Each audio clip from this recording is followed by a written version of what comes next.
Hey folks, it's Babbaginator. We're here in the Long Dark. We're currently doing a brand new Loper run set in Desolation Point.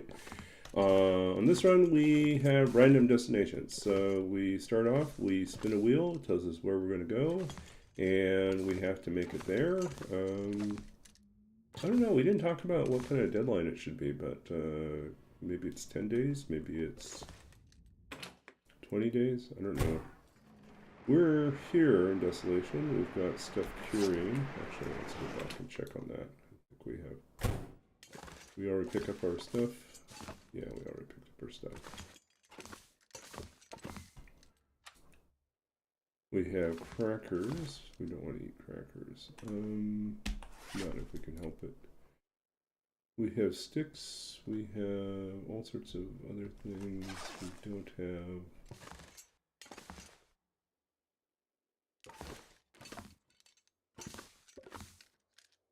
Let's see. We should go ahead and grab some more cardboard before. Let's try this trick here. I'll die if I don't get some food soon.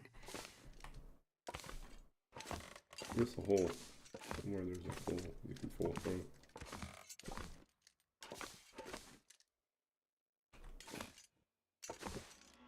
They fix that?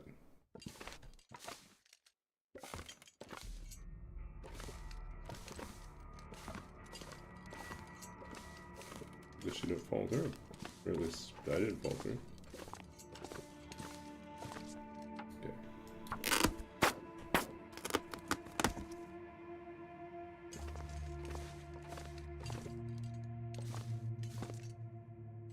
Okay, we have a little extra kindling, and we're going to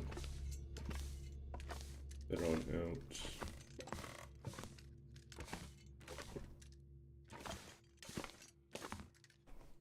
Everywhere. Good light.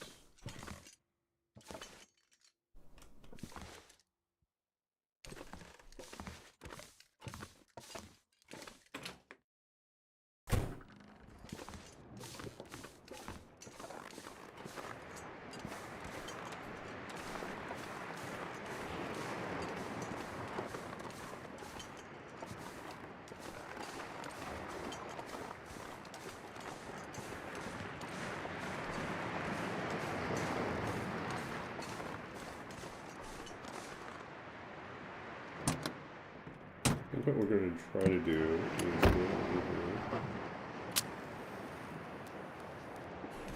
to the bear cave and the bridge, and the car on the bridge, and we're going to try to get the toolbox out of there.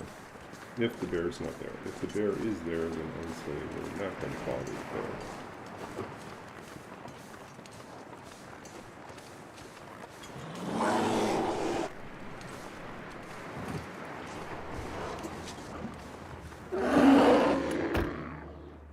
Ooh, that's not a good thing.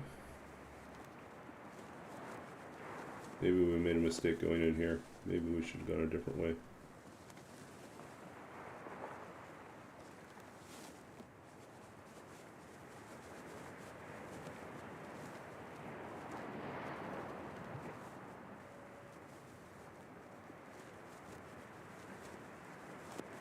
Is he going to walk through here?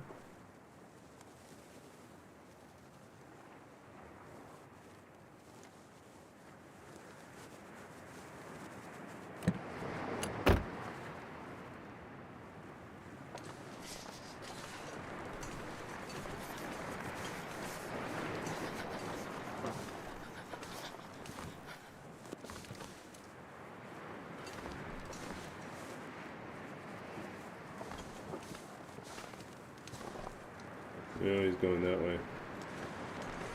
That's no good.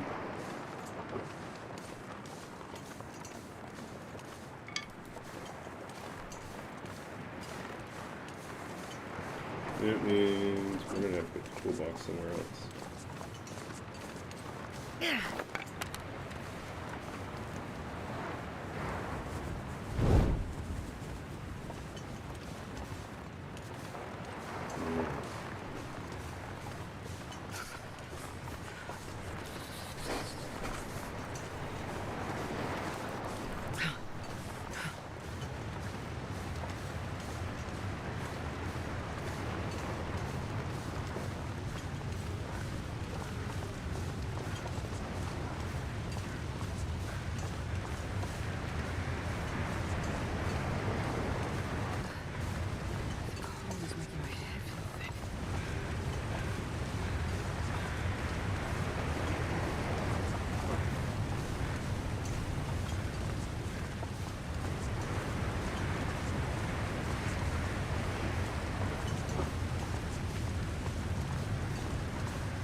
Goddamn freezing.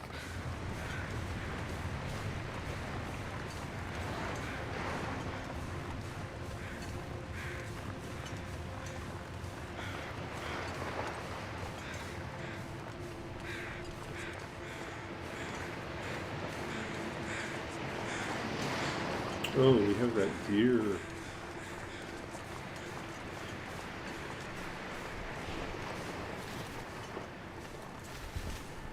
This deer over here. What about this?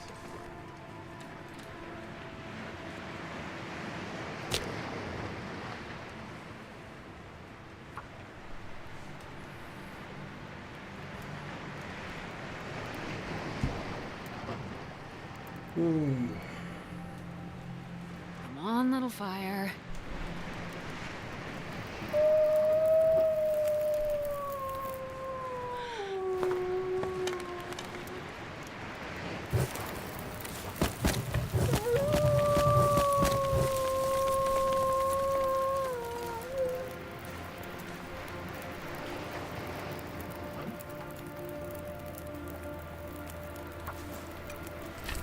Really isn't a lot left on this deer.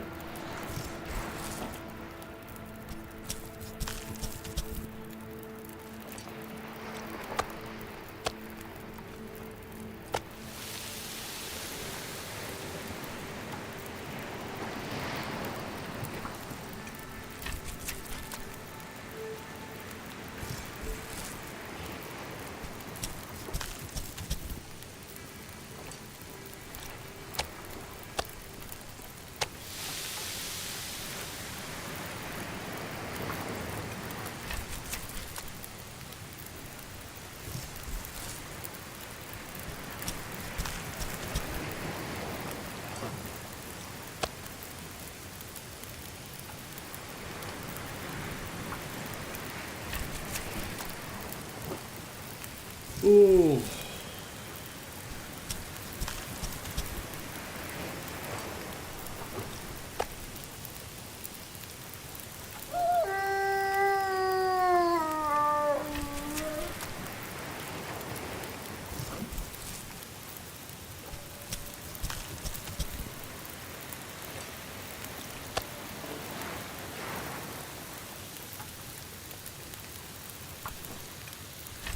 Oh, that's not really see anyone tonight.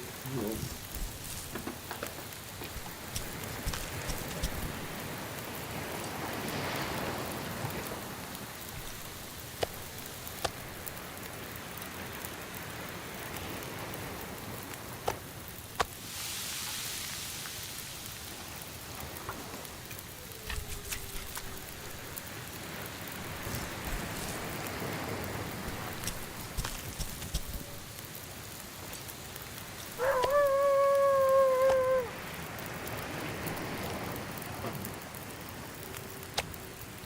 Oh, I just realized part of my promise I forgot to post the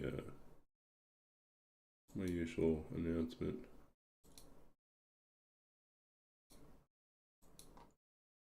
Okay.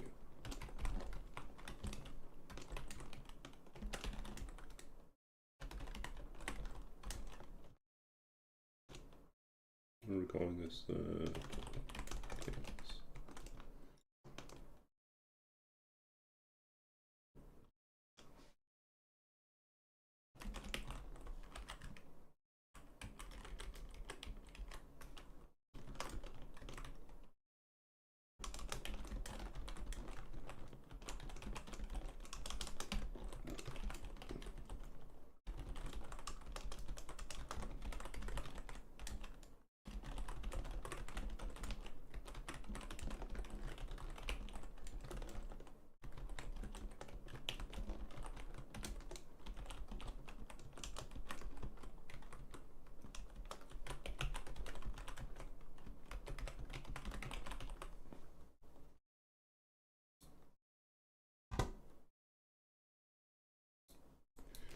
So yeah, I was saying, one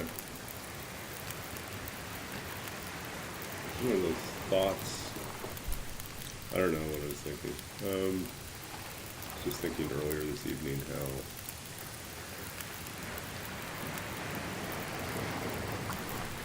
earlier this evening just how I've been back here in Vancouver for a year now. I really have done a terrible job of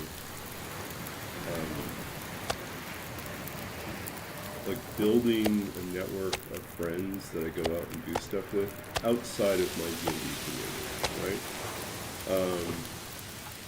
It's not terrible. Like I do have like classmates, and I have, you know,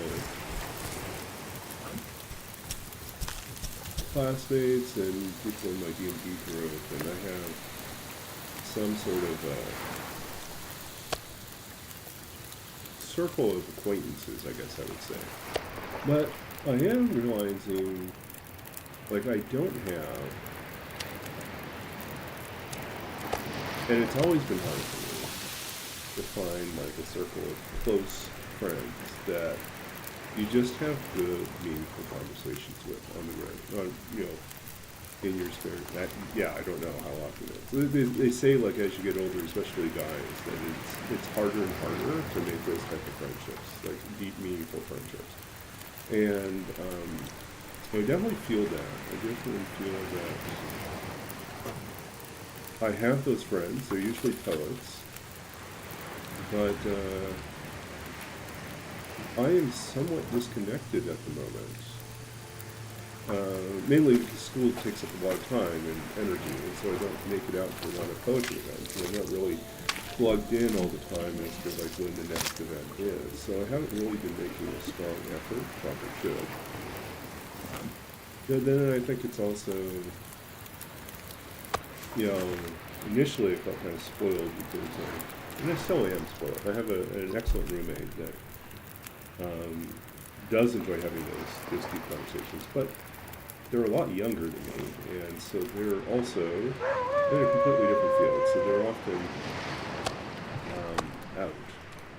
Well, not often out, but they're out occasionally. No, we do need more water, so we should probably do this.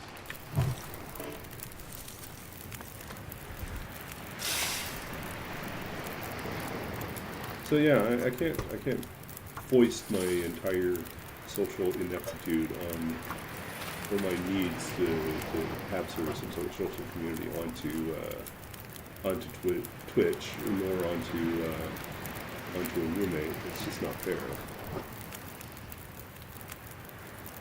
But yeah, it was kind of interesting.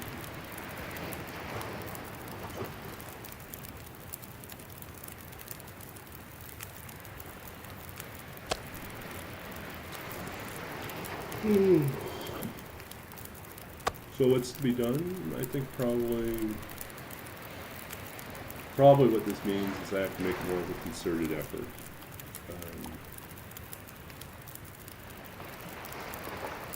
Which is hard when you're just kind of exhausted from school all the time. I do. I mean, like, I have a circle of people at school I talk to, but it's just like, yeah, there's school and then there's outside of school. Work people I talk to, yeah, but it's just when you're older, everyone's got their lives, they've got their partners, they've got their other things that they're doing in the world.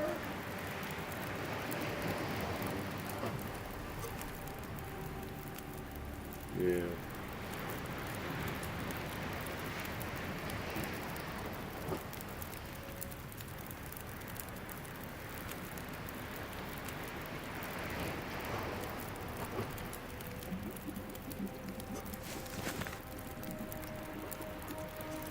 Okay, we should really pack up this stuff and get going.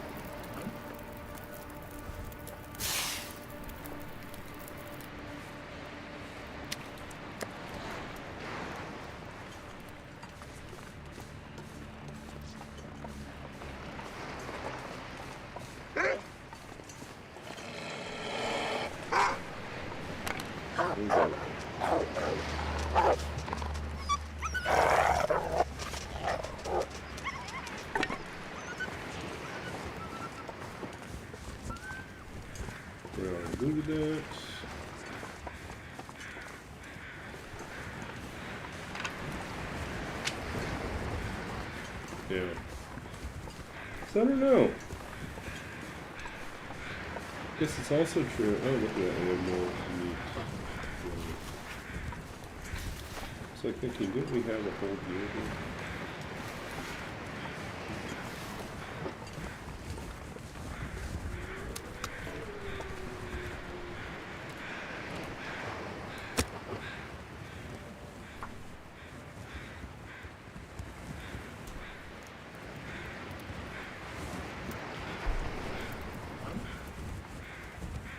So I don't know. I need to feel reconnected somehow to the world. The D&D groups I run are fine, but I mean, it's grad school. They're all like a lot younger than me, and it's not always a deal. It's like most of the time it's fine, and especially if we're playing D&D, like having young energy. Most of the time I feel young. Sometimes I don't feel young. You know. So I guess I'm just in that weird mood tonight where I'm feeling old. And I think it probably has to do with that. Yesterday would have been my father's 77th birthday, and so like, it kind of makes you think about like, where is my life going?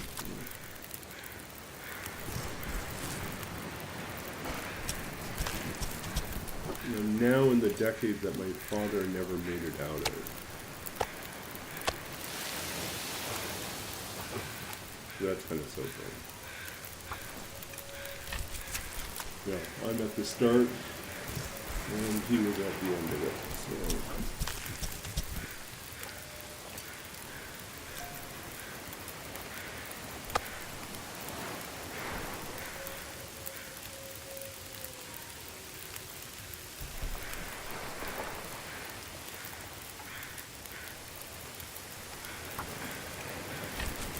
There's a part of me that just wants to get back into writing poetry again, because I feel like that's kind of a gap in my life. And I notice I like fill it with other things, but it's not the same.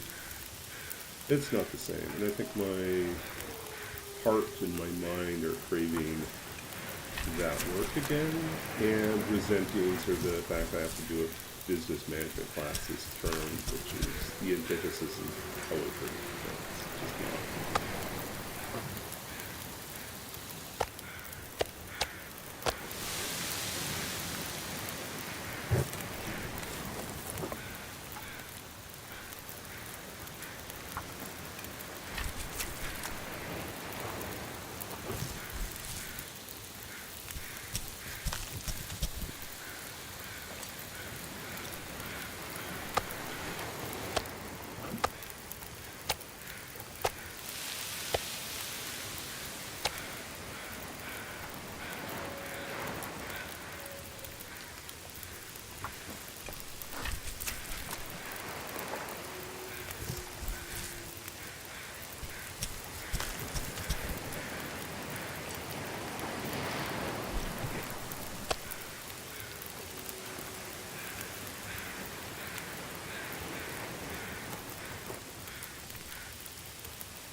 Yep.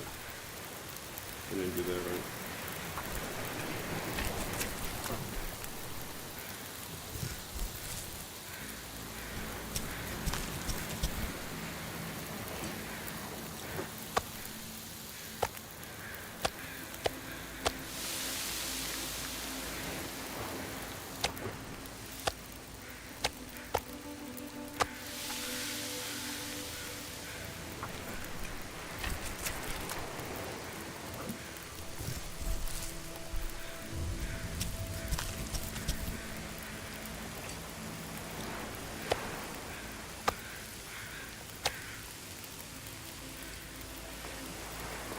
And, I mean, I guess the other thing is really, like, in about a week, yeah, so next Saturday, I'm hosting a dinner party, which hopefully will be sort of the start of, you know, expanding my circle of friends.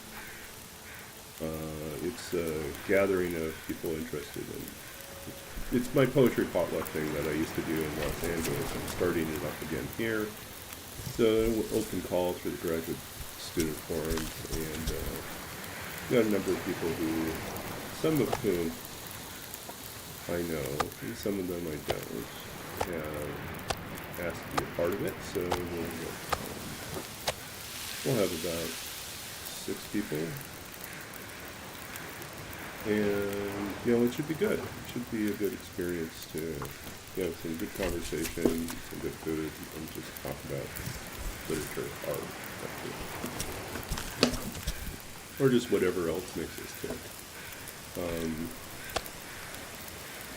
Yeah. So I'm looking forward to that because I think like those conversations are what keeps me going. One of the things that keeps me going.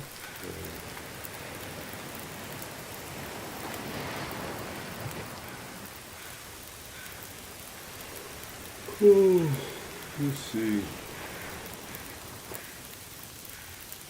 But I think part of what I'm missing is I miss having my really, really close writer friends who I had in Los Angeles, I have in, you know, other parts of the States. I just don't have as many here.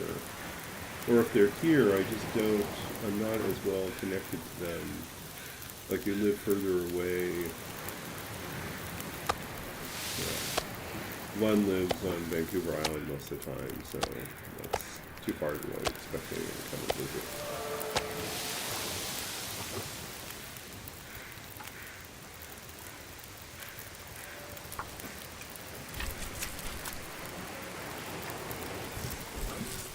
Yeah.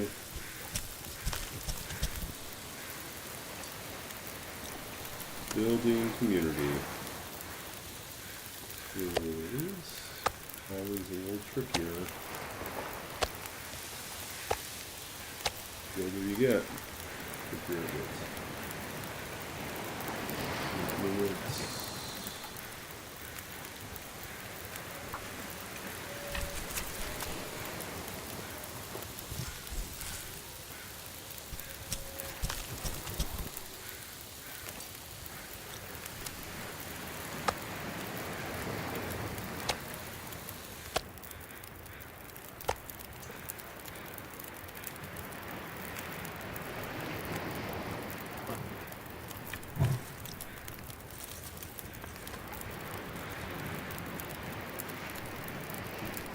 Yeah, let's boil some water here.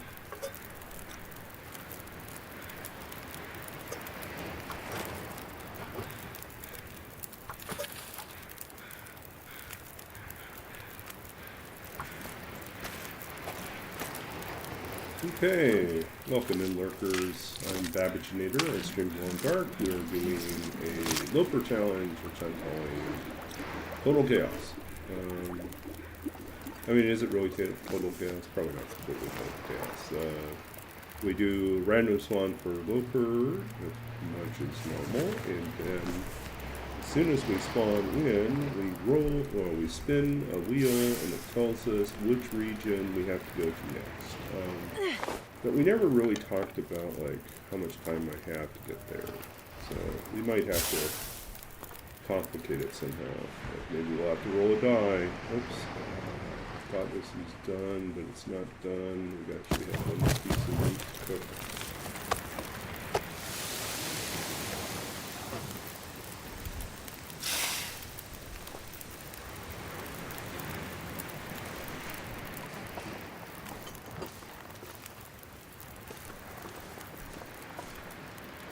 Yeah, we're gonna have to go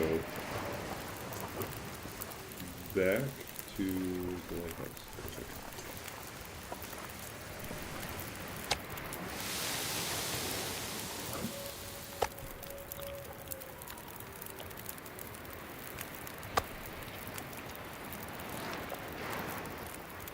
Try to lighten our load here. Okay.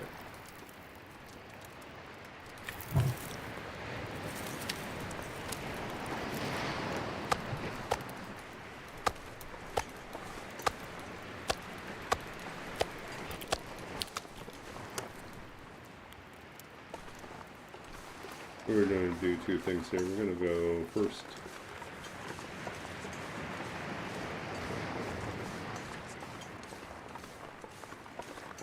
We're going to go up to the mine and we're going to drop off the guts.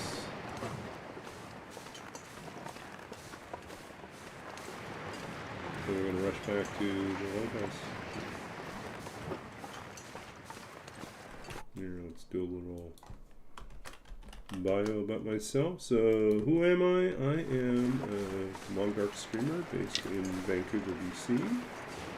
I'm a writer. I'm the author of 2 books of poetry. I'm also a former computer games programmer. Currently back in school to do a master's in library and information studies. I keep calling it science, but it's actually studies now. I think historically it used to be called library science. And so that's what I've been about.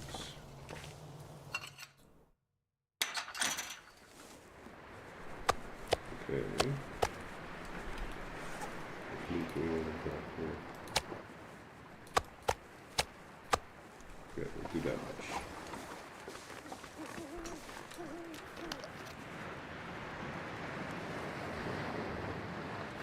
Okay.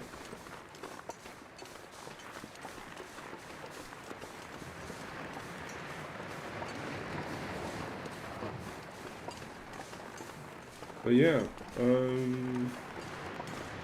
so I'm in my second year, partway through my second year of this degree. This is technically my second master's. I did a previous MFA in creative writing and a PhD in literature and creative writing, so I got way too much schooling there. I've worn a lot of hats over the years.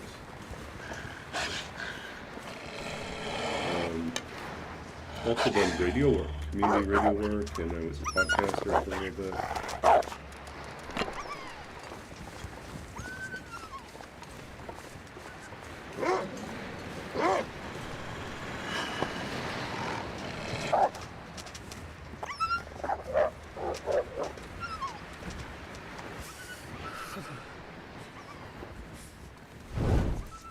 Okay.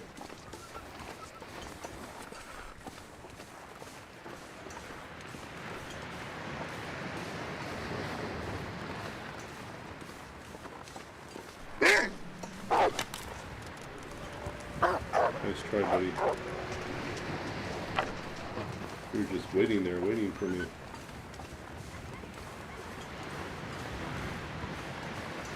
So when it comes to Long Dark, I have been playing since late beta. That is to say, I started the game officially released, kind of public release in I think November 2017,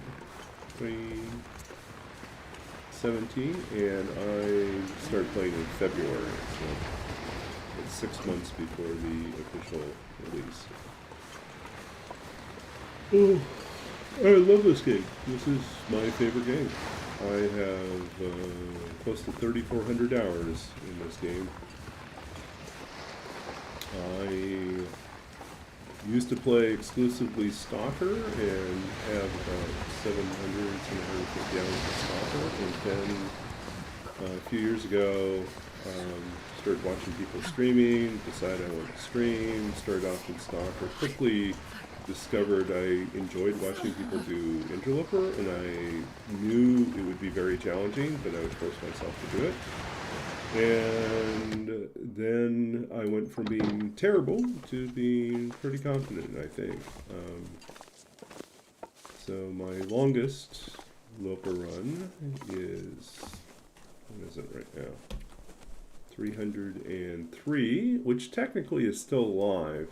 We completed that doing a challenge I call Roll With It, which is basically I have to visit every region in the game, and I have to stay a randomly determined amount of time.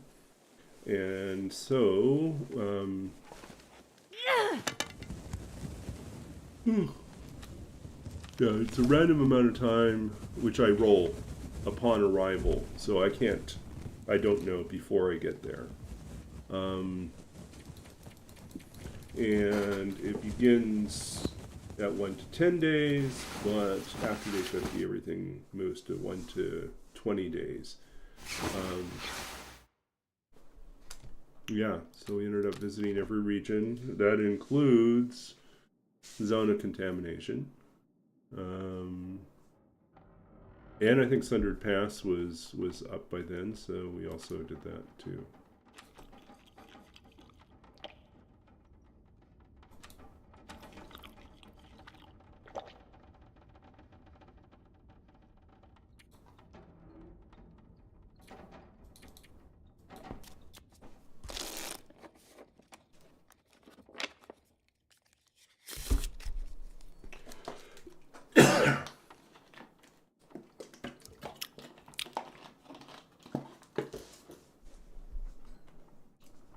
So I started tonight's stream a little bit later than I usually do. So we've been going for about half an hour. I will probably go maybe we'll see. We'll see how this works out. Reason why I'm a little hesitant about saying when I'm going to get done is, although usually I will go for about 2 hours, my roommate is out right now.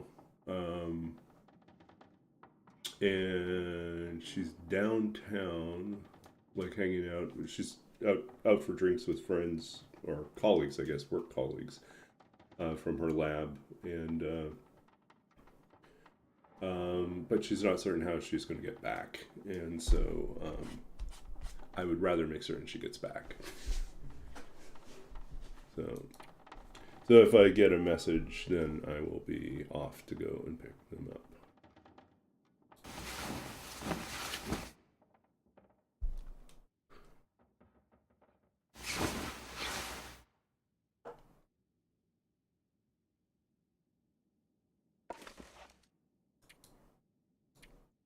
Okay, so what do we have here? We can tear down this thing. And this one as well.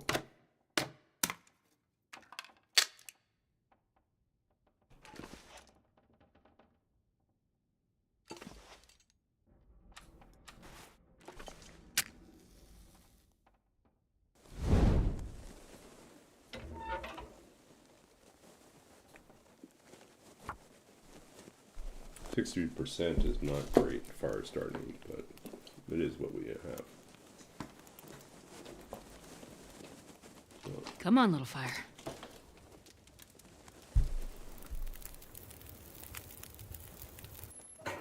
Perfect.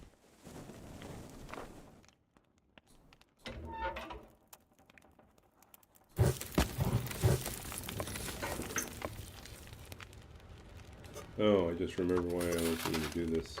Because this is only a single burner stove. And it is pointless here.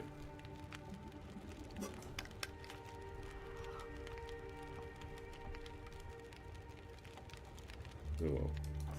Too late.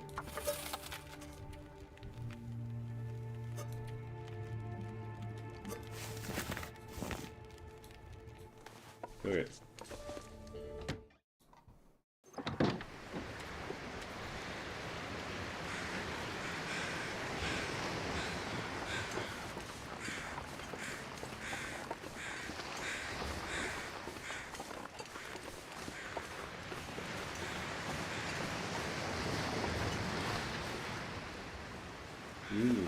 Something out there. See some more beach coming over.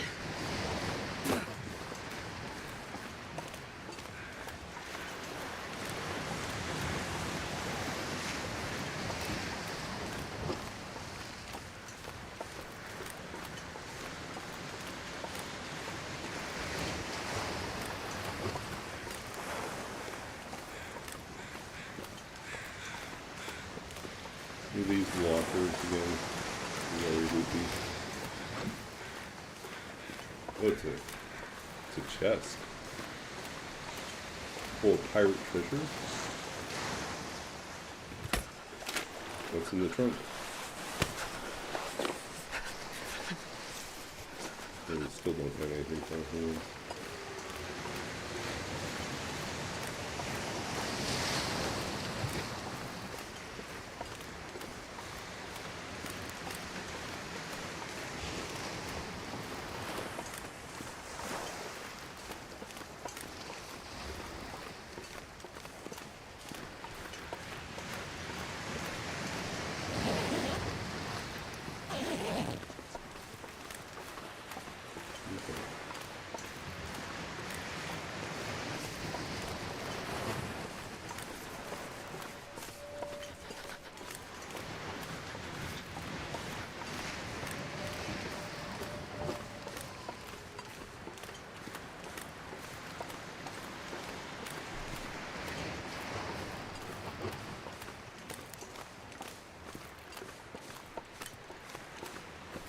Did I say I hate being cold?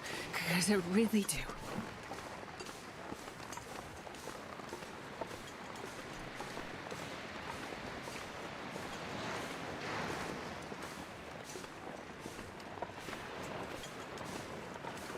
So yeah, I had a pretty stressful last few days where I was working like crazy. We had a group project for our business management, intro to business management, information organizations class. Anyways, it's basically a intro to business management stuff.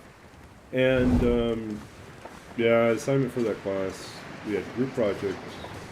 We had to write an environmental scan and then also propose a new mission and vision statement for the library that we were doing.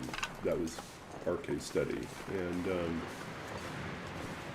as it turns out, my group has completely diametrically opposed schedules, so it was nearly impossible for us to schedule time to work together. Which meant that we were definitely a lot less effective and efficient. So a lot of things came down to last minute. Not quite last minute, last day. We did get it done like a few hours before we needed to do it, but just kind of stressful. I think the other two people just don't have as much experience with this type of document, this type of writing. They've done they've both done some related things, but not really. I mean, it is kind of unusual to have a lot of exposure to business-related writing. You know, if you're in school for library science, it's not usually, most people with business backgrounds aren't doing library science. But I've had to read a lot and occasionally write some of them for different organizations and projects I've been on and different work I've been on. So I don't love doing the work, but it's something that's definitely possible. Like, I can do it. I just don't. I'm a writer, a creative writer. I want to write creative things. I don't want to write, business documents. But sometimes that's what you got to do. So kind of cranked through and made it work.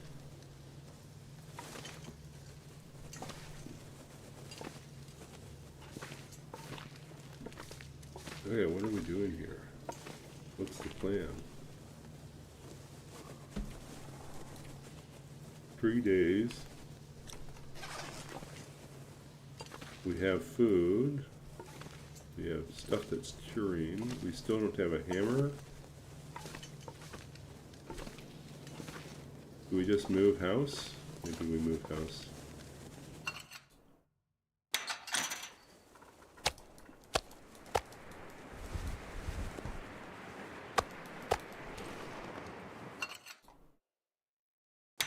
You know what we should do? We should leave a couple pieces of meat behind.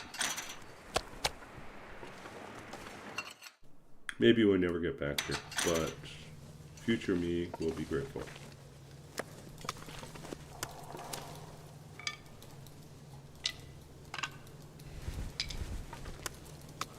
Yeah, we're gonna move up to the next cave.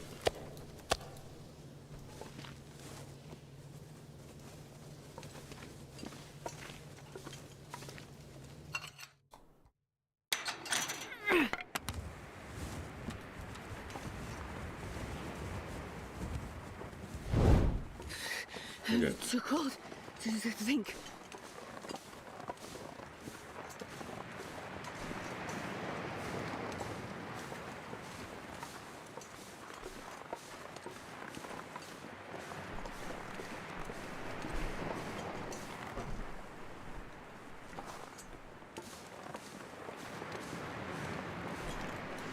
Oh yeah, it's still early stages of everything.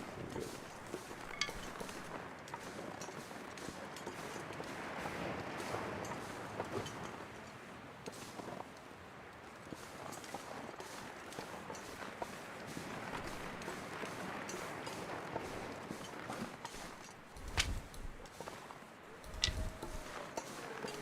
So yeah, we had to turn in, so this is like basically 8-page document we had to work on and turn in. Most of the time we had to do it via Google Docs since we couldn't really schedule time together very often.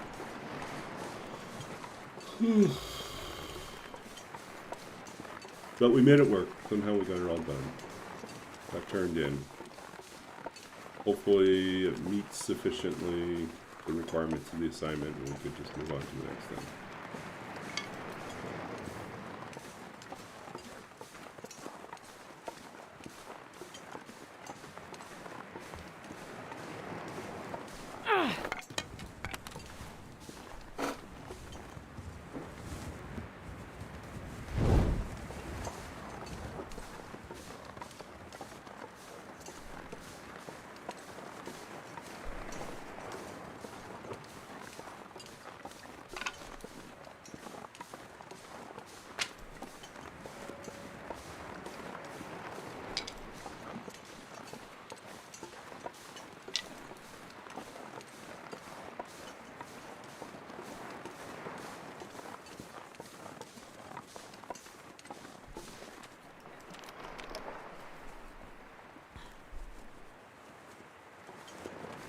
Okay, we're moving house. Time to get on to the next region.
Ah, missed it.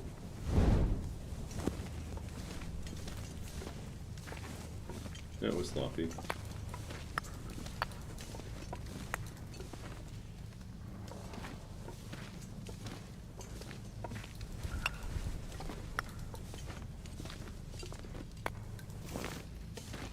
I wonder if I can drop any of this gear.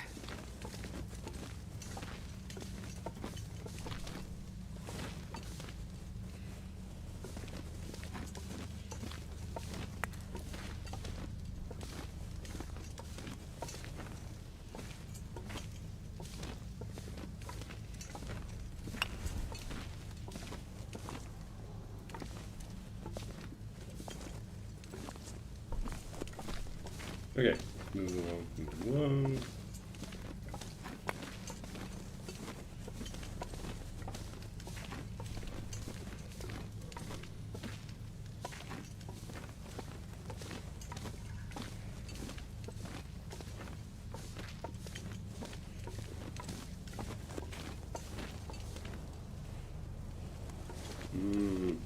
Went the wrong way.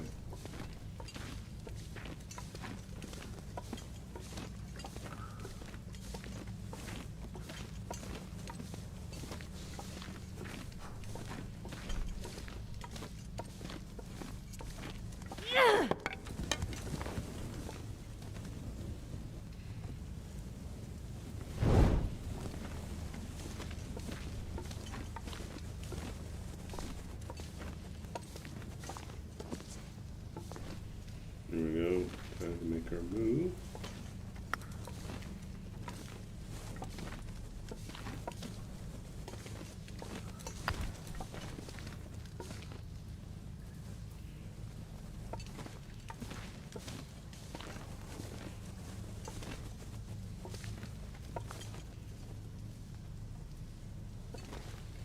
I think I can use this.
Okay, let's let this get going.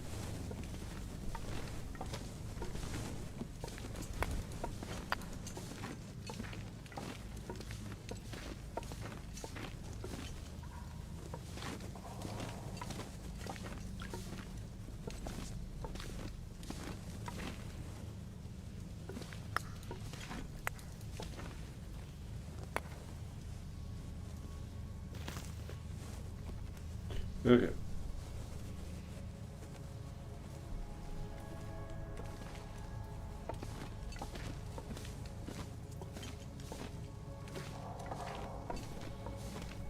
This is undoubtedly the way out.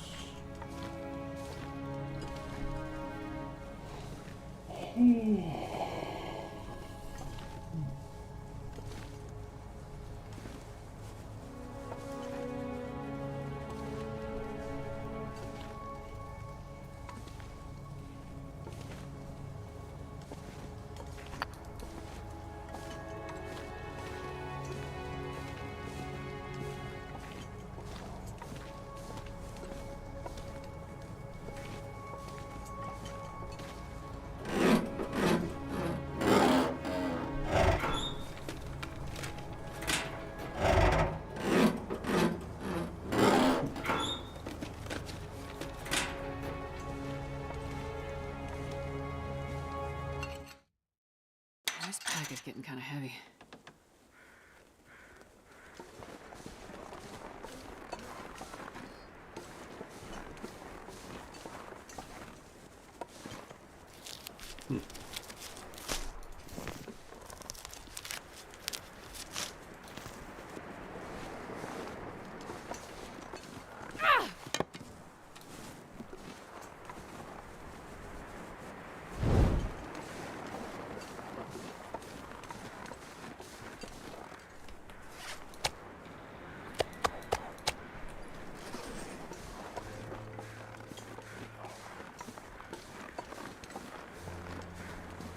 I heard that. Someone's hunting rabbits over here. We can get some free rabbit pelts, we'll take that.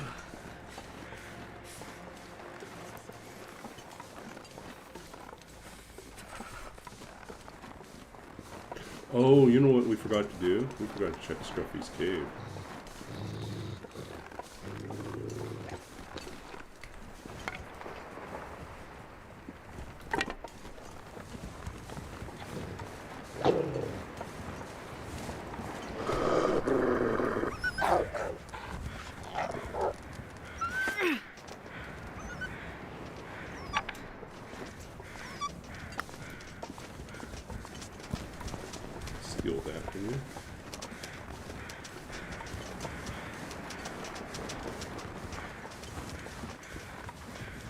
We gotta go back to Desolation Point. I forgot to do that. Scruffy's Cave. Scruffy's Cave is definitely a place where we might find a bedroll. And if we find a bedroll, that is a game changer.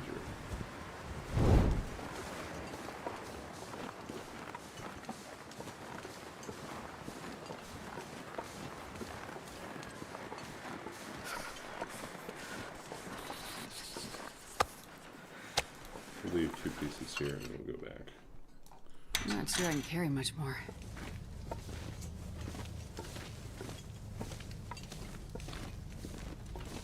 Yeah, we definitely have to do Scruffy's Cave.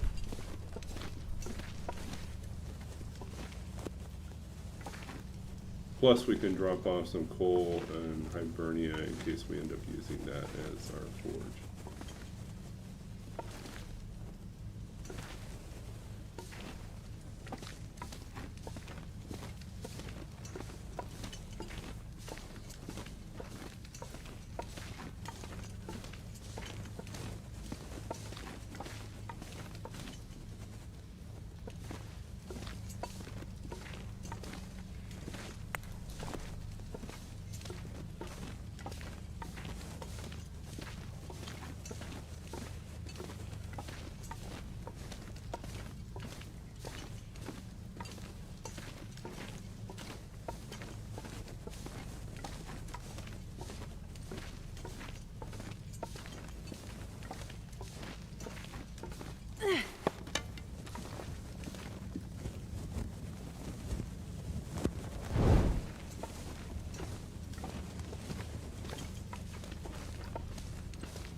Did I just circle back? I wonder if I can drop any of this gear. Okay, good.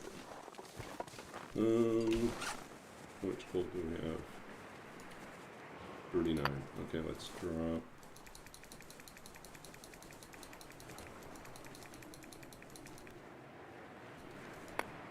There should be plenty.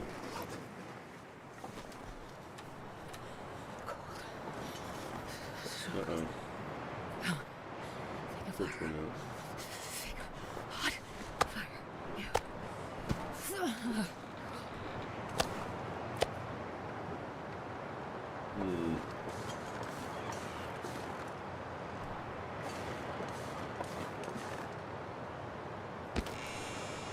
Just do this on the inside then.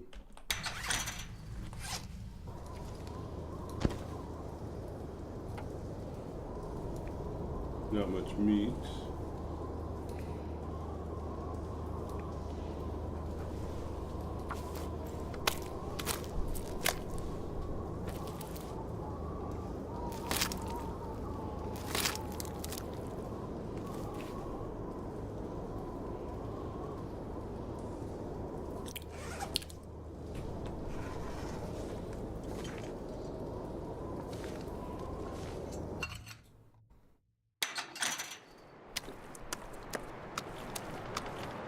Okay, we'll put all this stuff inside the non-entrance here.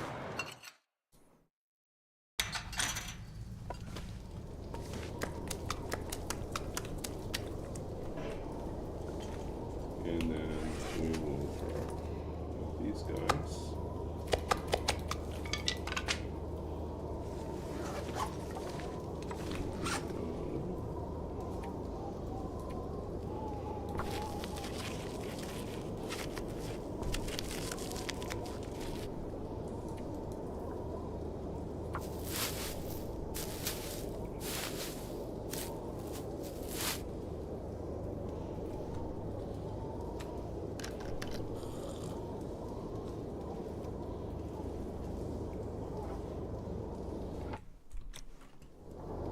Okay. So, got a few options here.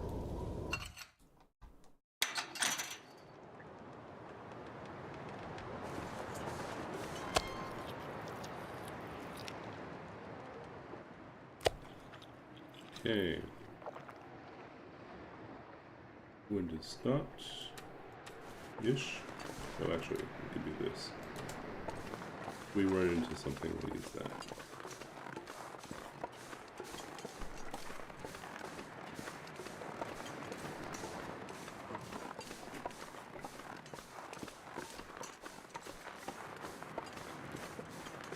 But our goal is actually going to be not the lighthouse. We want to go to Hibernia. We're going to go to the factory. So, okay,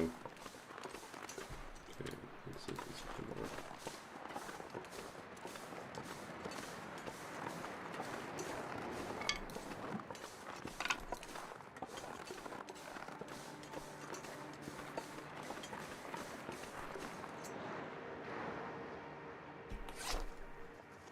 Got enough sticks.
Probably should have taken more coal with me.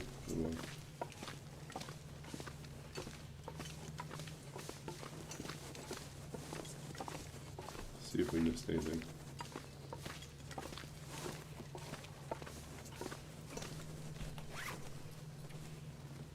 Oh, we got 13 pieces of coal. We have plenty of coal. Okay.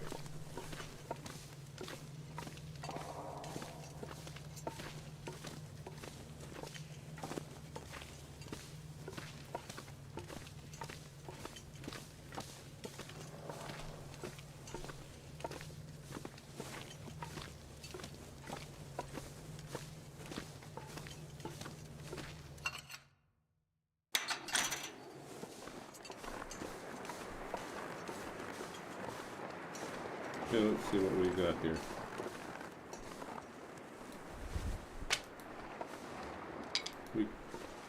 We chopped these down and we didn't take them. That's weird.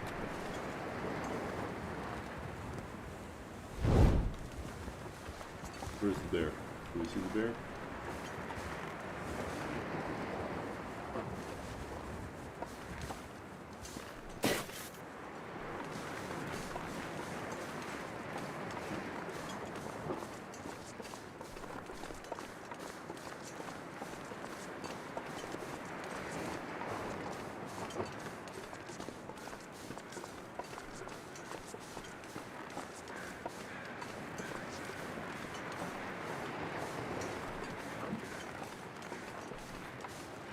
Wolves on the ice.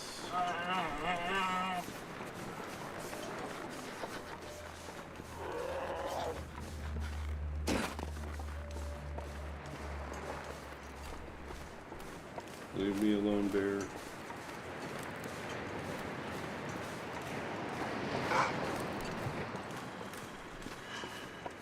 Oh, that's right, we're carrying meat on us. No wonder everyone's happy to see us.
We'll buy it.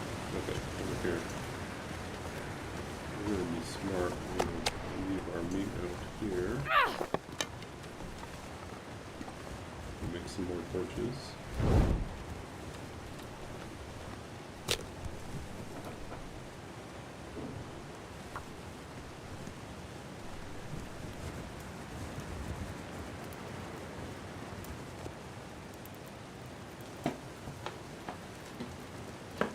Come on, little fire. Come on. I do.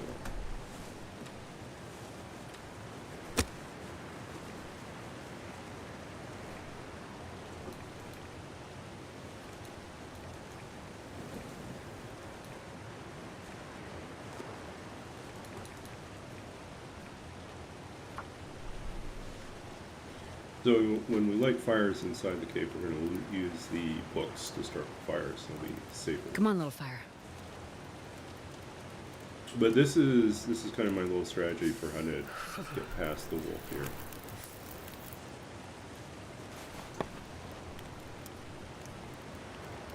Okay. But we do want to make certain we have enough torches for this. We're going to quickly loot the cave and then get out. Unless we really want to stick around and harvest something. That would also be a cool thing. Okay. So this cave is sometimes known as Scruffy's Cave. Why? Because there is a wolf that often lives on the inside. And he is a problem most of the time. So you see these guys here. So he comes down from this side. Critical error on my part. I forgot we don't have any tinder.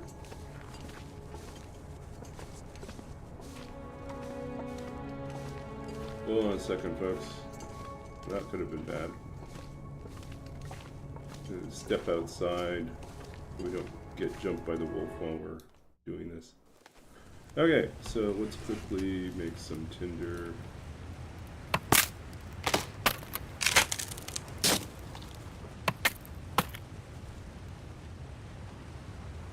Okay, we can probably afford to do another one.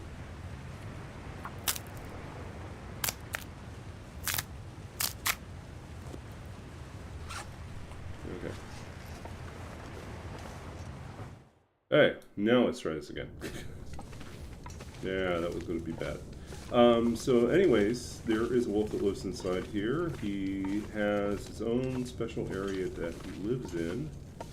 And it is wise to keep him locked in there. So he comes through here.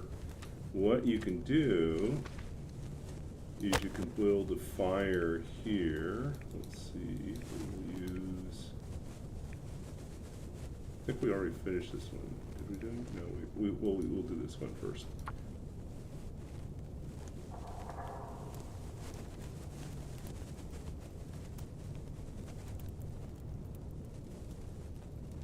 So this is what I call my firewall method.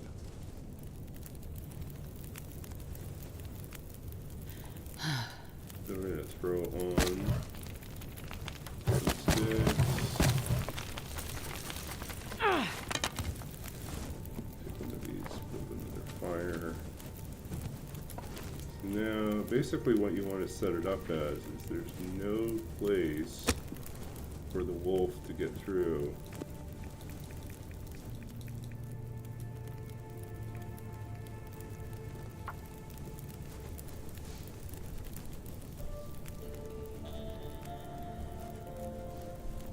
Come on, little fire. Come on.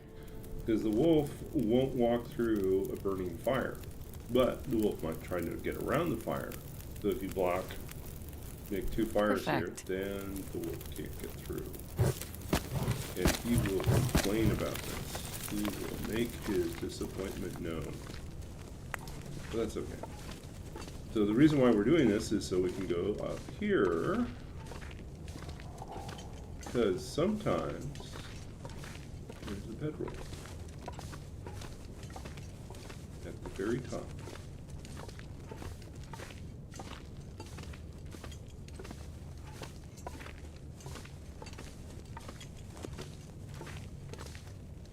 What? Nothing at all.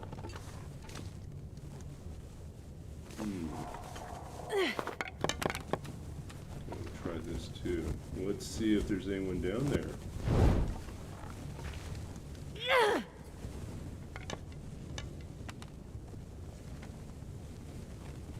So we got no...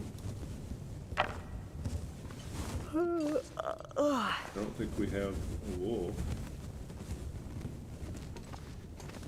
But we do have something to eat. Okay.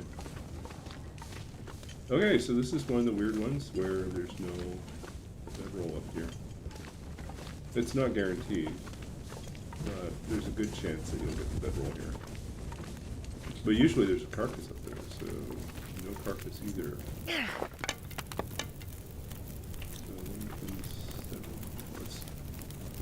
We will take out all the torches here. We need them anyways. Until the fire goes out, and then we will...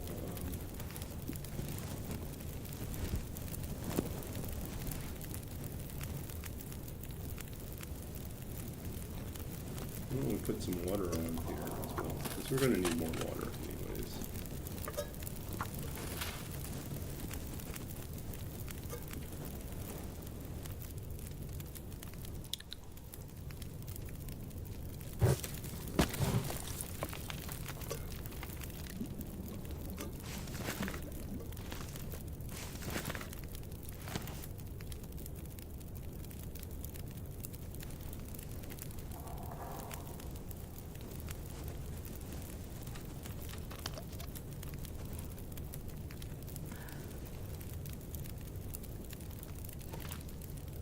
Almost ready to walk through. So yeah, so apparently we have no bedroll, but no wolf, no strucky either. Let's see how many torches we have. Struck this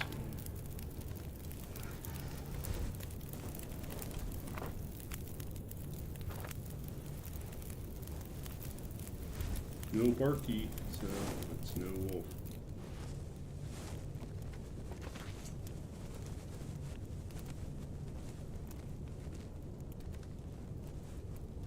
Come on. Okay. Officially burnt out. Okay, so there is a slim chance that we'll find something else here. I just assumed that if we were seeing bones that we were going to get. But yeah, look at this. We got two deer carcasses.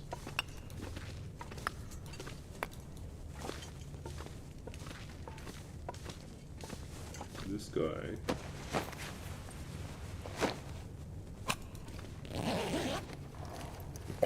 Looks like this has been here a while. No bedroll though.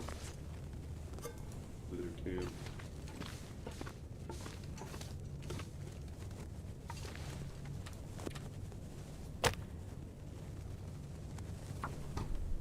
Okay, so it is what it is, right? We didn't get the bedroll, Come on, little fire. but we're gonna get some more food.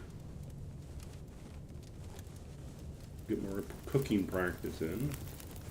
More fire starting practice as well.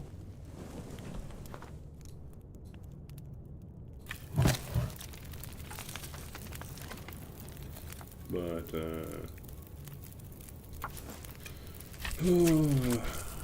bedroll means we're gonna have to make it through the darkness to some place with a bed.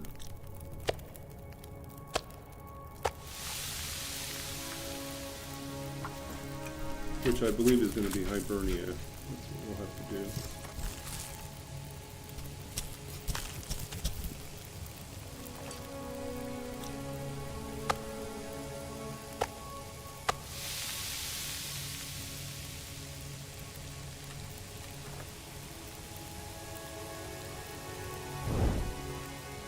Meanwhile,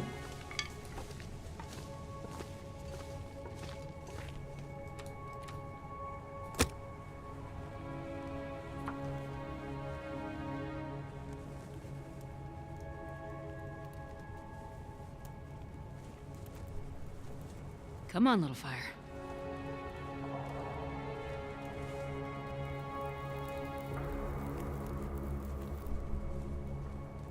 Oh, yeah.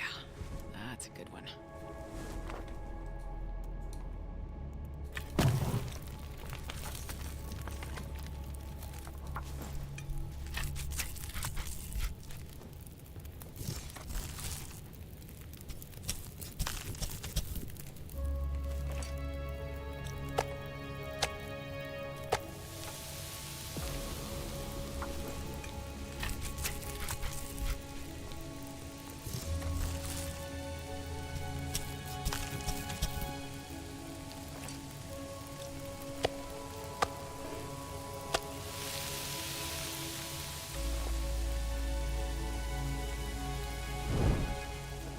hey, let's check on our meat over here.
Okay, quickly check on this one over here.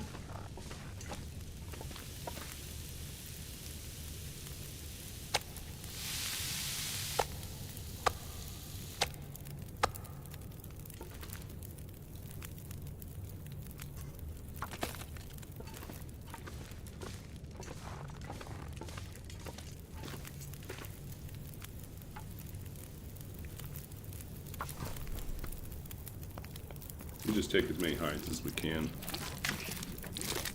One of these days we'll find a sewing kit.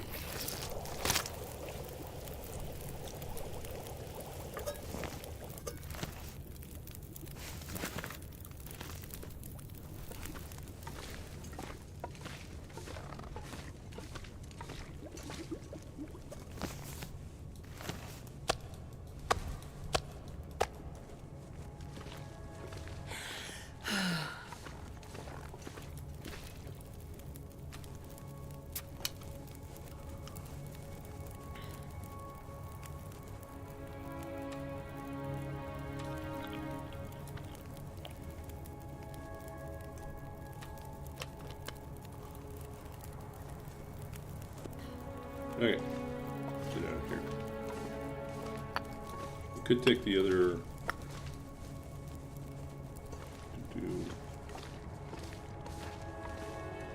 Nothing else in here. Okay. Yeah, we could take the other hide, but I don't really think we need it. I think we just need 4. What do we want to do? 4 or 5. We're left fine. We'll find more. So yeah, so we did all this work to keep the wolf from attacking us, and there was no wolf. And no bedroll. So yeah, that all around kind of sucks. We got extra meat, but now we're a bigger target.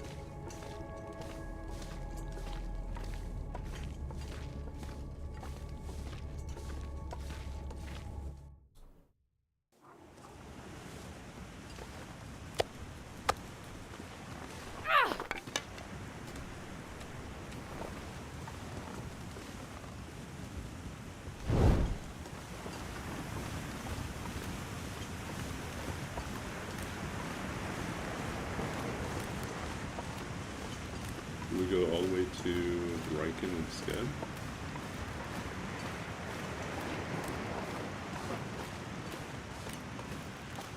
Or we could do Hyper.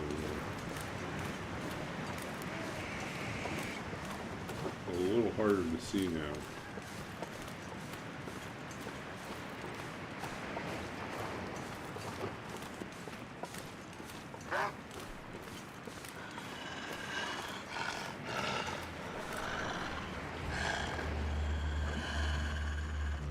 Hey, Ghost. Welcome in. Oops.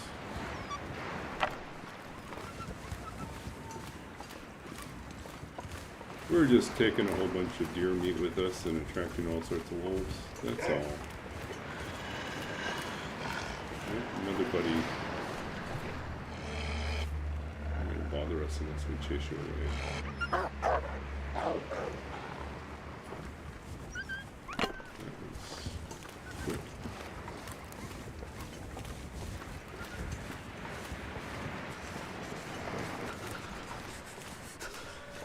How you doing, Ghost? Are you,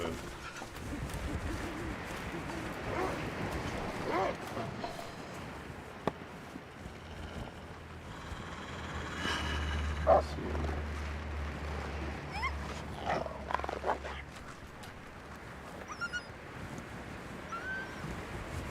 Play a game often? Cool.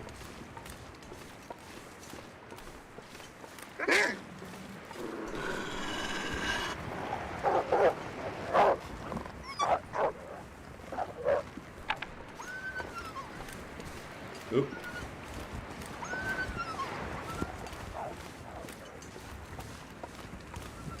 We can see the silhouette. We know where we are now.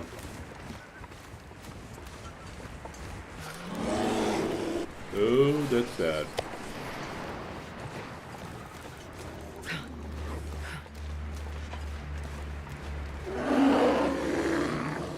Uh-oh.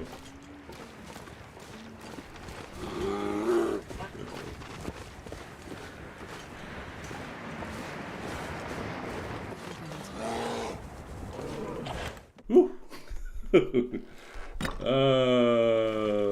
We made it. Yay, there's a bed. Yeah, it was a little sketchy. Just a little sketchy.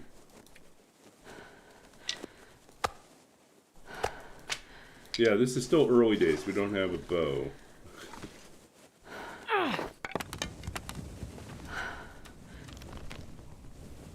We went through all the trouble of looting Scruffy's cave and not finding a bedroll, so...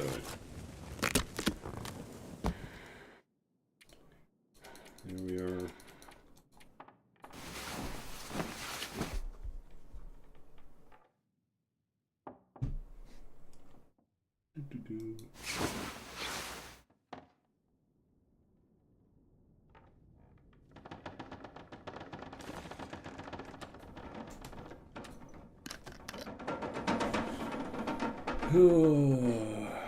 Okay, so we're alive.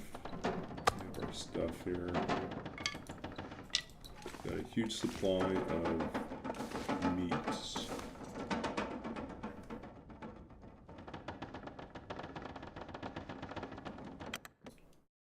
Just hoping not to see a bear. Spooky.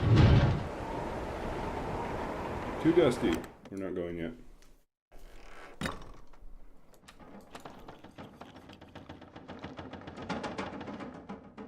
That was a tiny piece of meat. Okay.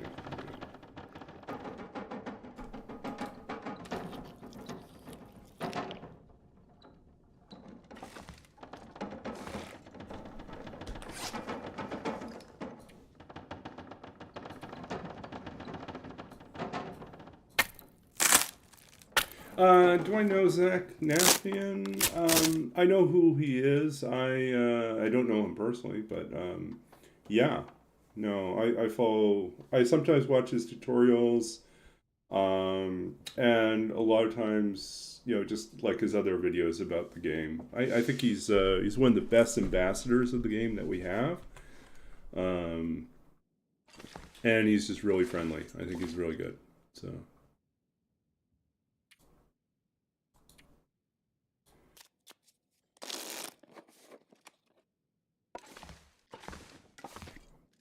Okay, this is sound.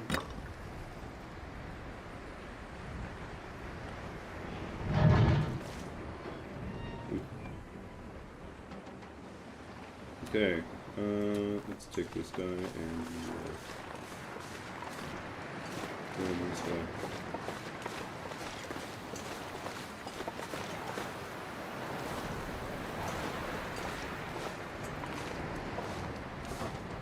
We've already looted this place, so there's nothing for us here. But we can get ourselves a little bit more firewood, I think. No, we got lots of coal though. It's not like urgent. I just want to burn some time. Then we can switch out to this.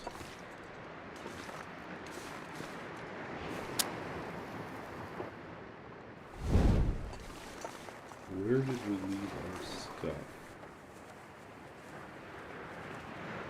I think we left our stuff.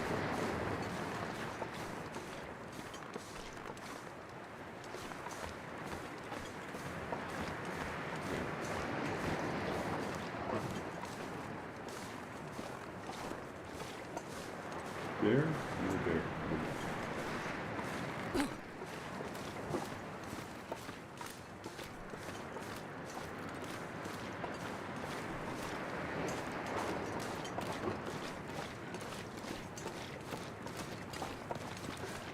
He's the reason you play The Long Dark. Well, yeah, he's, like I said, he's a great ambassador. I think he's introduced a lot of people to, like, the finer details of the game, things that make it more enjoyable. So his tutorials are really great.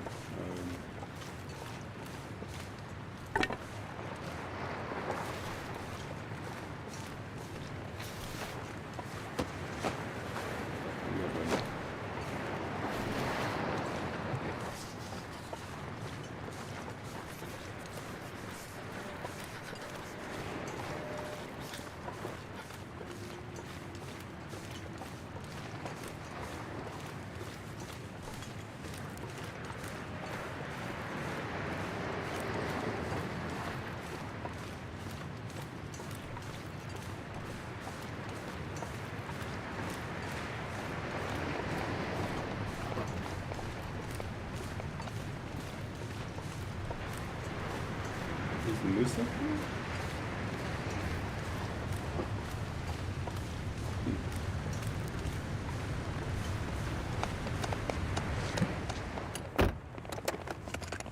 I think the moose is on the bridge. And again, we don't have anything to hunt them.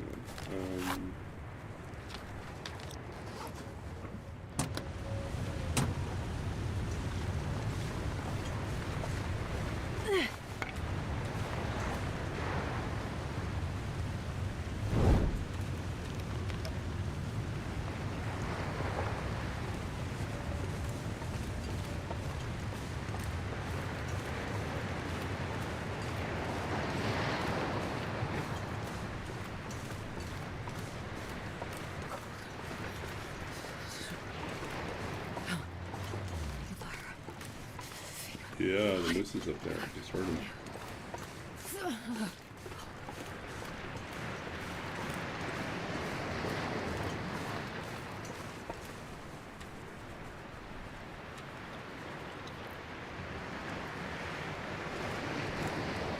Trying to reduce the amount of stink that we have on us.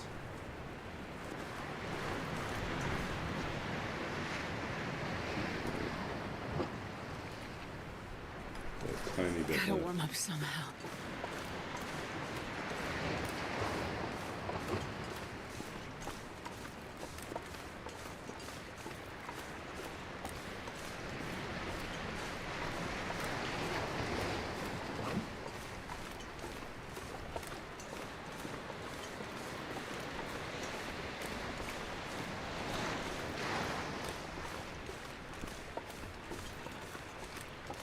Yeah, 376 hours. Yeah. I think I mentioned how many hours I have in it, but that was probably before you joined the stream. Yeah, I started playing in late beta in February 2017. And I have been playing on and off since then. And have now about 3,400 hours in the game. Which I never thought I would ever have a game that I would play more than Skyrim. Skyrim I have around 750 hours, I think, in Skyrim.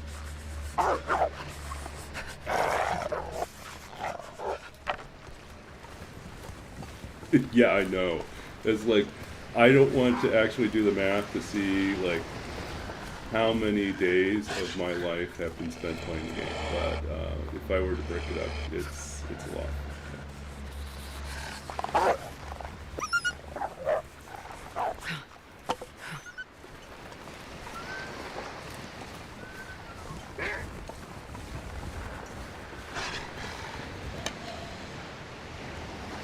I know we're cold. Come on. Leave me alone.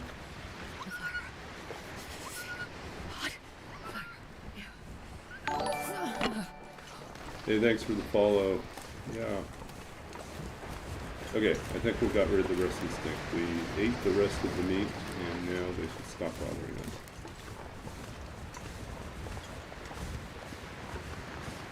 Because I need to make a plan to avoid running directly into the wolves when this weather turns and becomes terrible, which is about to do.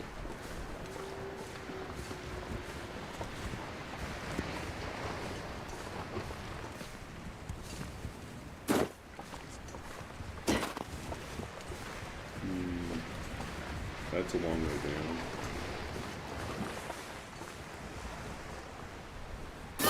That was terrible. Bad goat. That was never going to be a good goat. Like, that was just bad goat. Oh, now we gotta get rid of this silly. Block the spammer. The bot. Go away.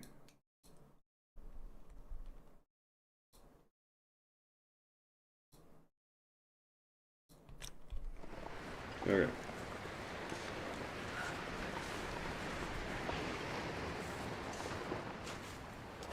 So do you also stream, or do you just play the game?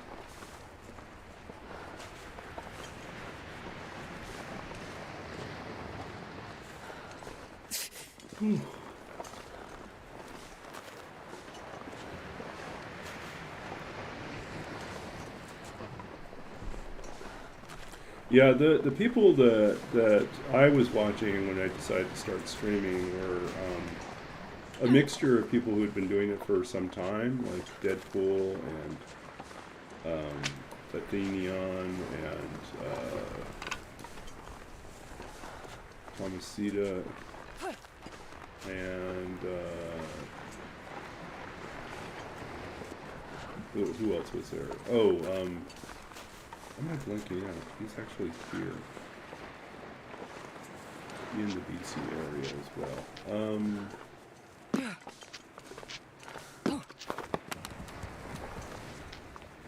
Yeah. Anyways, there were a handful of people, but I also started watching Big Fish, who started streaming at the same time as me, or like literally a couple weeks before me. And Big Fish is fantastic. He is such a great player of the game. A lot of fun to watch. And let's see here. Just want to check and see if we left anything at this entrance or if we left everything.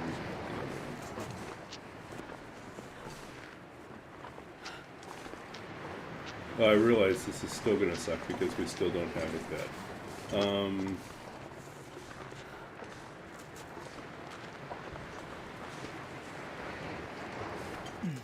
need some first aid soon. Yeah, you do. Though we may still have to go to the lighthouse.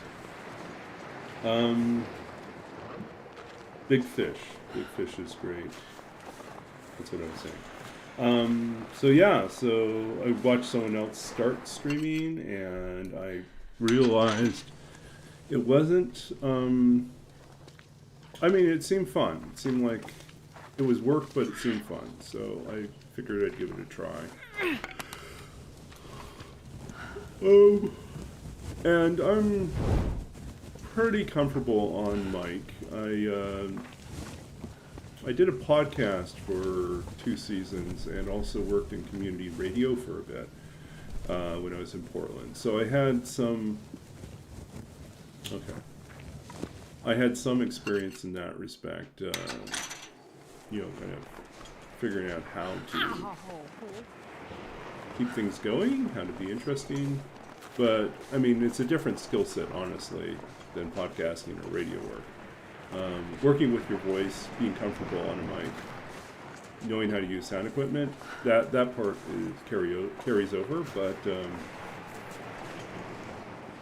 streaming, you have to be engaged with an audience that you actually can't see, and in many cases, when you're starting out, with an audience that doesn't actually exist. You're speaking to an empty stream because no one else has joined you yet. And so this becomes sort of this problem, which is like, you're not going to have people joining a stream if nothing's happening, if the streamer's not engaged. But you're also, yeah, so you have to always have in mind that someone's watching even when no one's watching. Okay, we're just going to check up here and make certain That smarts a bit. left everything where we thought we left it. Otherwise, we're going to have to go back. I don't know. This lack of a bedroll is really putting a damper on things. I really just wanted to be able to sleep in one of the mines. But alas, not possible. And I don't think we have enough cloth to build a snow shelter, because that would actually be my next plan, right? Yeah. I can't afford to build a snow shelter, so... give me a break. More of these, I like my soup. You like my soup cans, okay.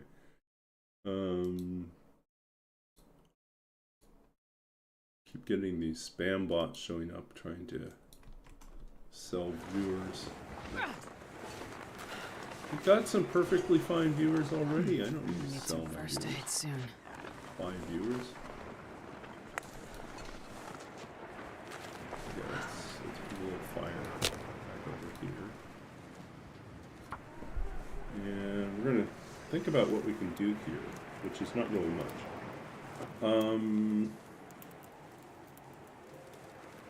One little fire.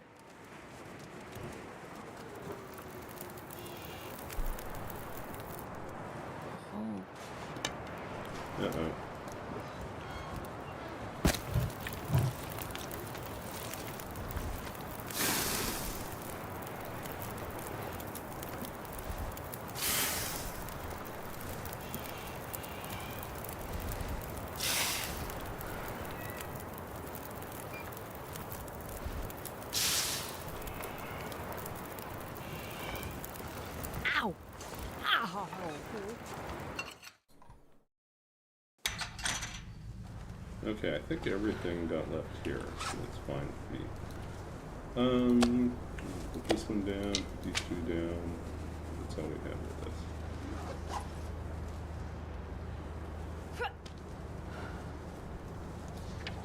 Sprained ankle. Well, I guess we can solve that.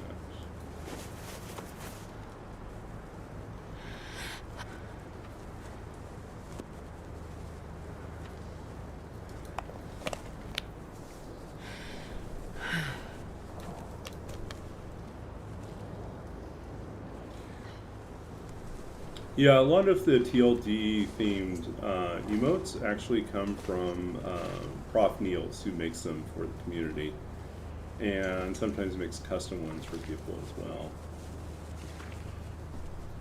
I think the soup can is one of his.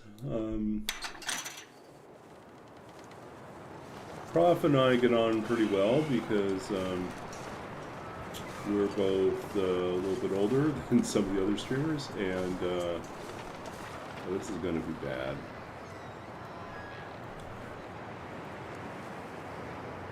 Damn, I'm freezing.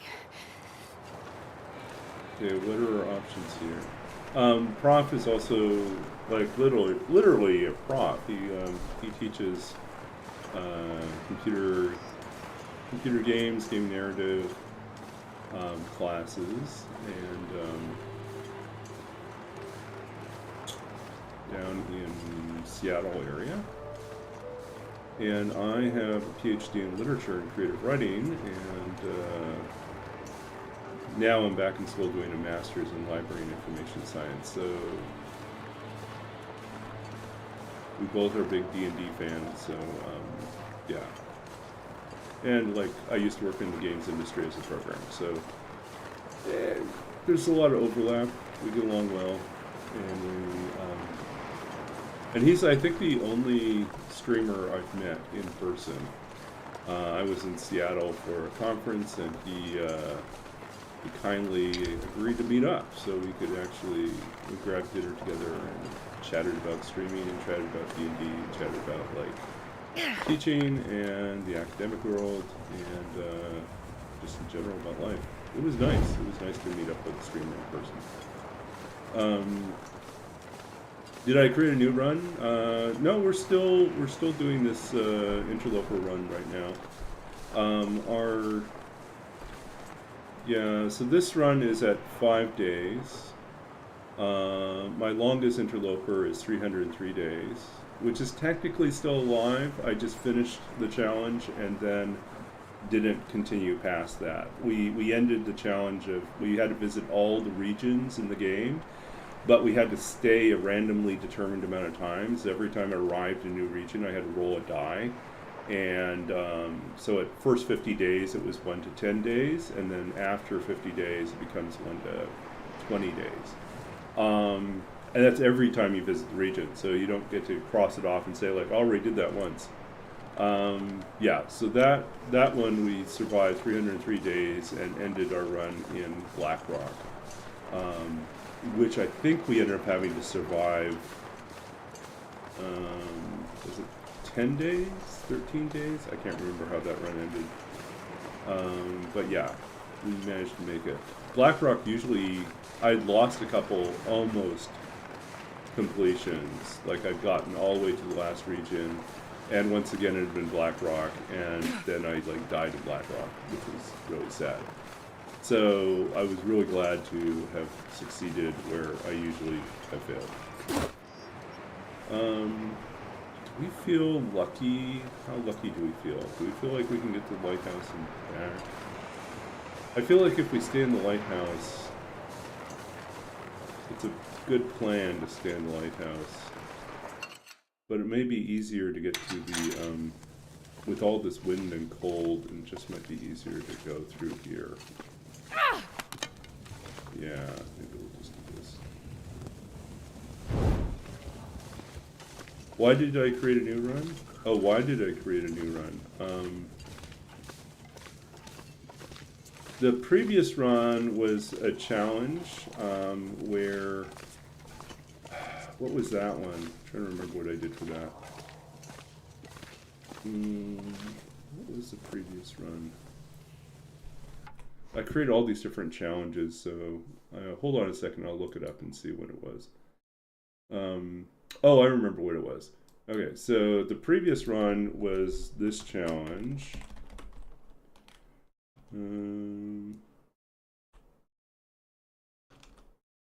Well, actually, good question. What was the specific one that it was?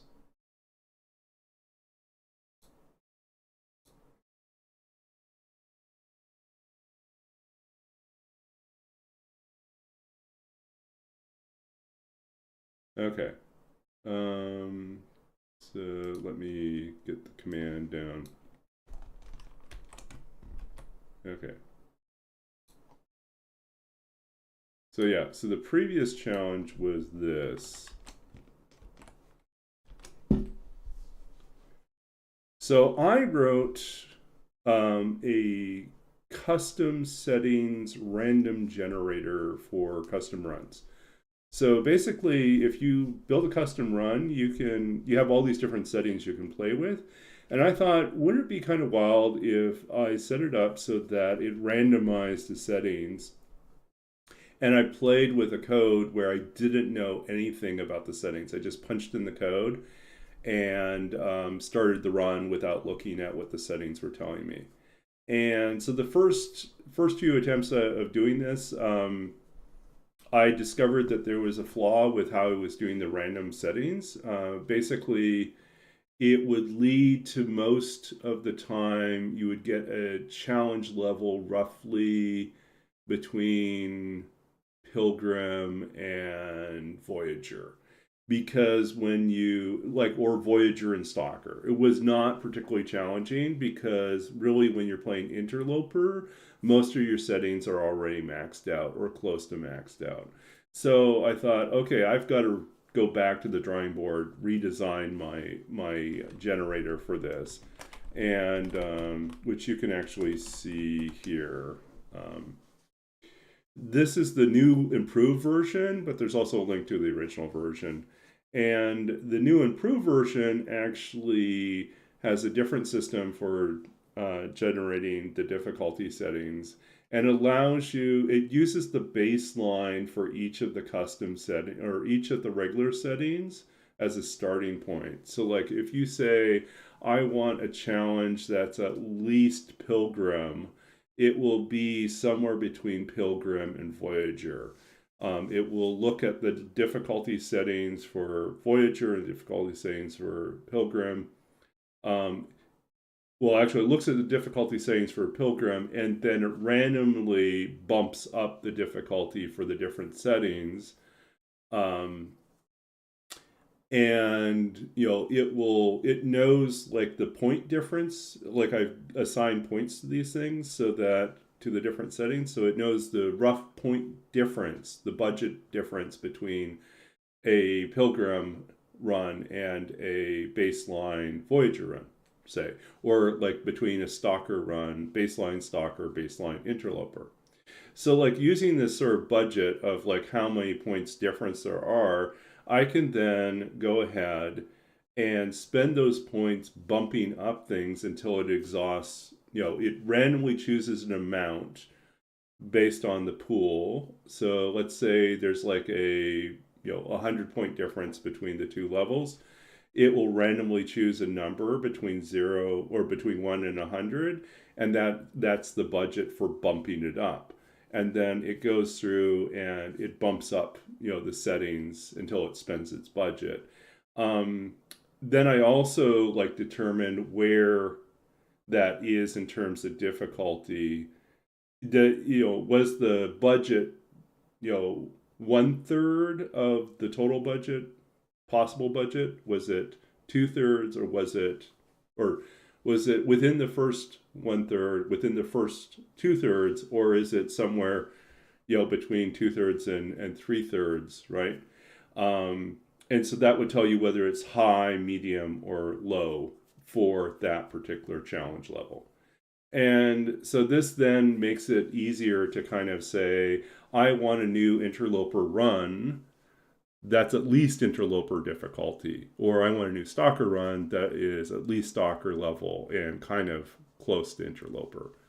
And so you can produce those and they would be randomized. And then I would take a whole bunch of those, I plug them into the, you got to know, yay.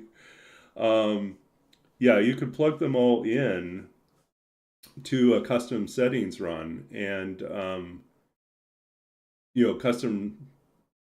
custom settings to build a new run.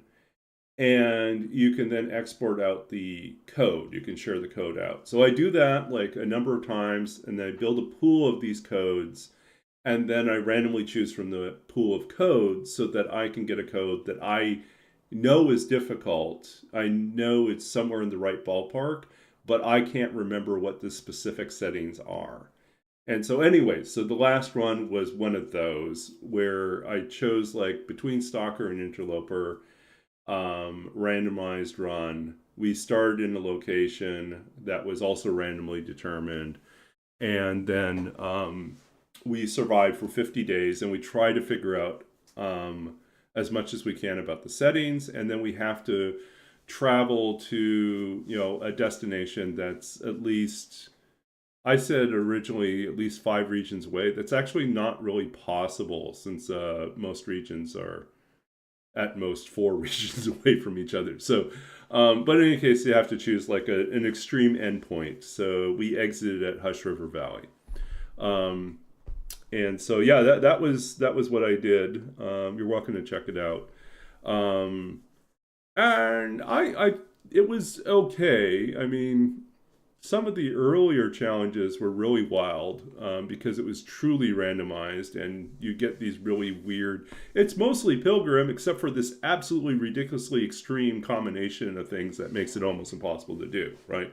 Like you would get I had a run where it was like no guns, low, what was it? Harvestable plants was low. And what else was there? Like no rabbits, no deer, something like that. So it becomes like nearly impossible to make a bow, and you don't have a gun anywhere in the world, right? So it's like, and at least it's like, but the loot was okay, right? So the whole thing was rather bizarre because like I could never forge. No, it was like I had to find things rather than forge things. It was a weird situation where normally I would be going the forging path and it was really hard. Like I had to find a bow because I couldn't make a bow, right? That was the kind of weird thing that happened. Yeah, so that was a really weird one. And there are others where like it's just extreme weather all the time. I didn't get the combination where you get I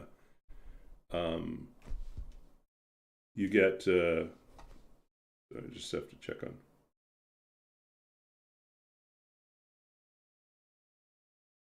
Okay, so yeah, so I didn't get the combination where it's eternal night. The endless night one is terrifying. But anyways, so we did stuff like that. That was the plan. Okay, so I think what we're going to do is we're going to run over to Hibernia. And we'll just try to slip into Hibernia without provoking anything from bears or wolves.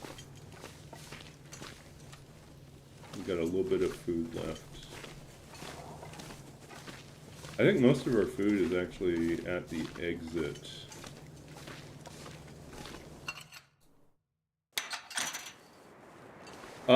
Yeah, well, if you're playing anything but Interloper, yeah. Okay, we're gonna try to do this.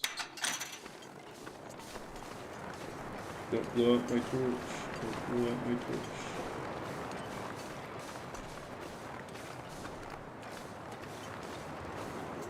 I don't see a bear there.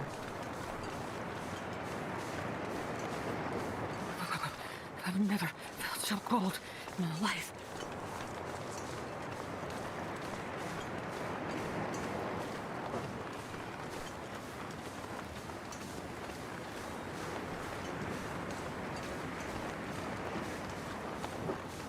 Okay. We're making this work. No wolves, no bears. This is perfect.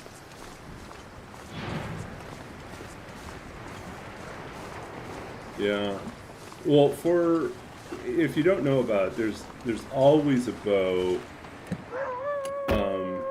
If you're doing stalker or lower, there's always a bow at the Katie's secluded corner next to the deer carcass up there.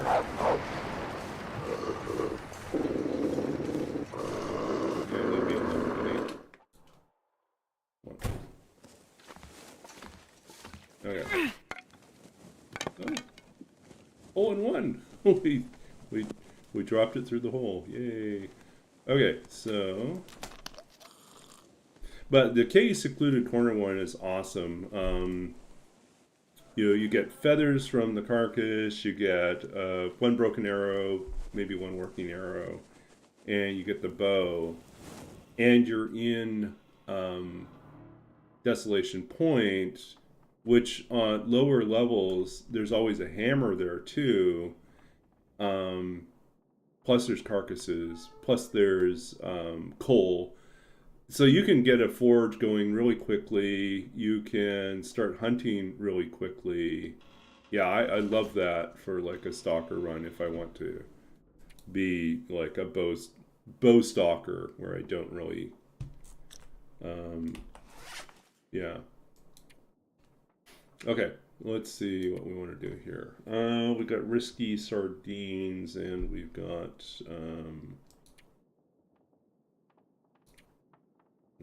this. That's good. Shall we go and look and see if we can find any cloth? I don't think we're going to get any cloth here.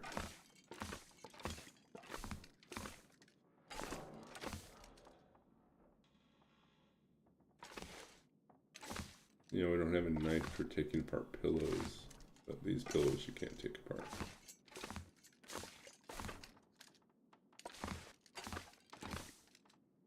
I don't think we have a sewing kit yet either. No, we still don't have a sewing kit. That sucks. And we don't have the tool box yet.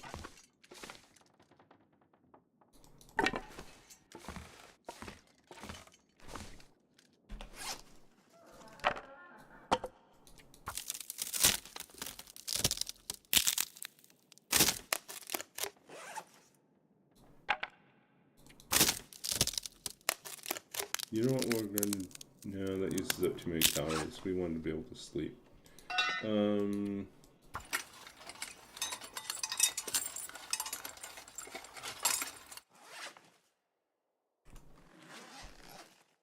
enough. Yeah, but on Interloper, you gotta make everything.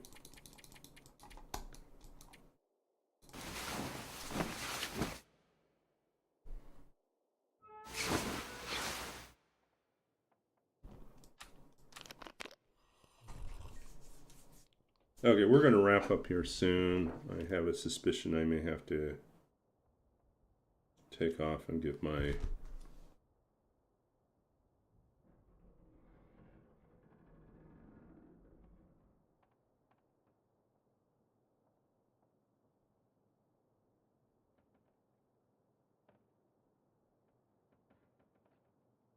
Okay, yeah. Let's see. Not even tired.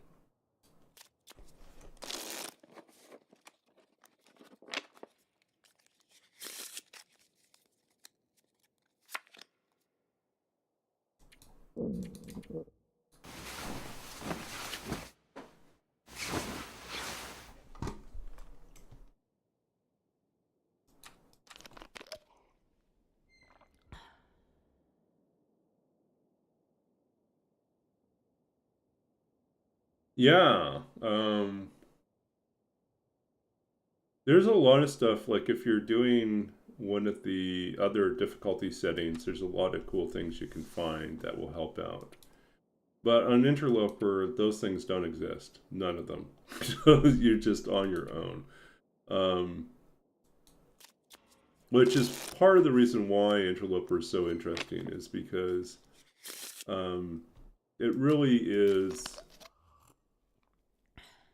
you know, a challenge setting where you have to really know your maps well. You have to have strategies for dealing with things when you have nothing. And you constantly are weighing, you know, whether or not it's worth doing something. You like think, I could do that, but then can I recover enough? Like I could travel in the blizzard. I could do this in the blizzard, go from one location to the next location completely in the blizzard. Because I know that the wolves won't be out to hunt me and the bear will not be out to hunt me in the cold, like in the middle of the blizzard. Like right now, for instance, this is like, part of me says like, oh, I have terrible clothing, this is horrible, I don't have any way to mend my clothing. But on the other hand, this would be like, but I definitely could get to where I need to go right now. Right? I could definitely make it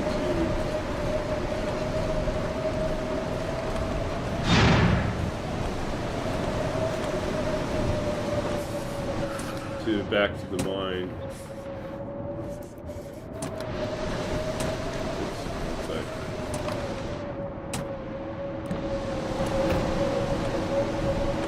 So like no one's out here hunting me. I can make this trip really quickly. I can even run if I want to.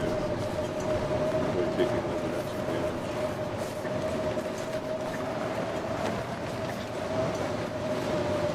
But we aren't going to be hunted by anything. But this does do damage to my clothing, right? And we will take some condition damage.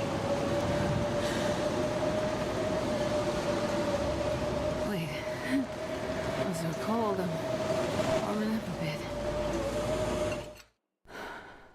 I could eat a horse. Okay.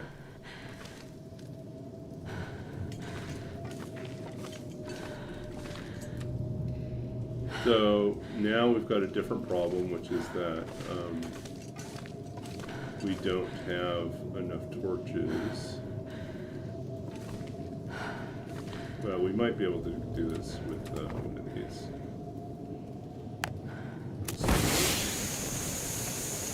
But we can't make any torches because we can't start fires inside of this particular mine, so just have to move through quickly.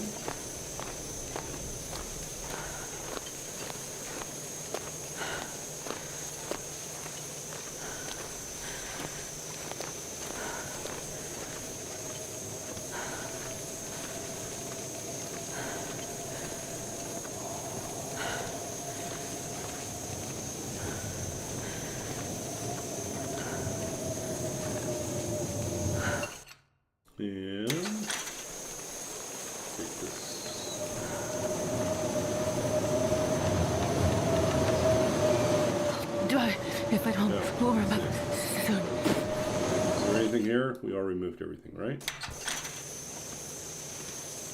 Nothing here. Okay.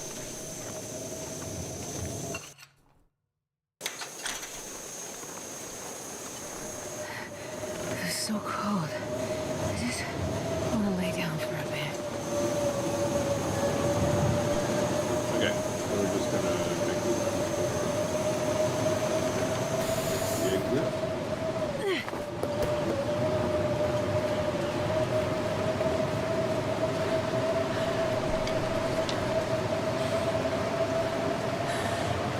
How do I feel about the cougar? I'm really curious to see what they did to change it.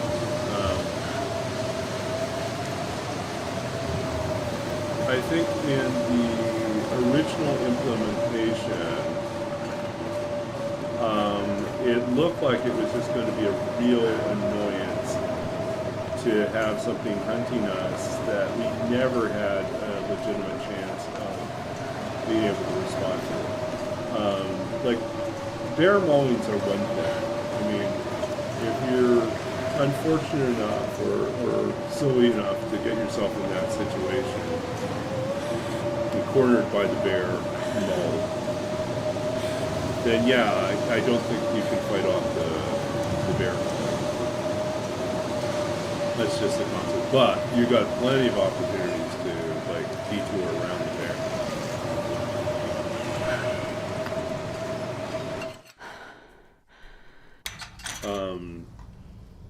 I don't know. I think what they were going for was something really spooky or scary. I think it kind of works, but it also, I think it would be really frustrating to play with that approach. Okay, I'm going to wrap up here. So what we're going to do is, what should we do? Should we just wait out the...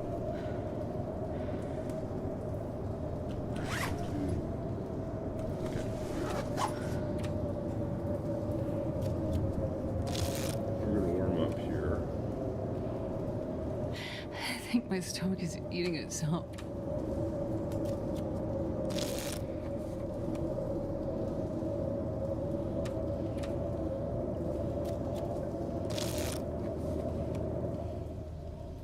Okay, that sounds better.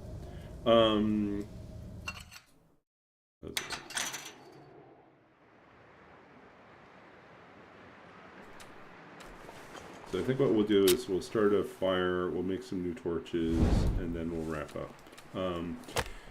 Since you're new, I should probably tell you. So one of the things that I do as a custom in my runs or my streams, I always finish this. No, that didn't work.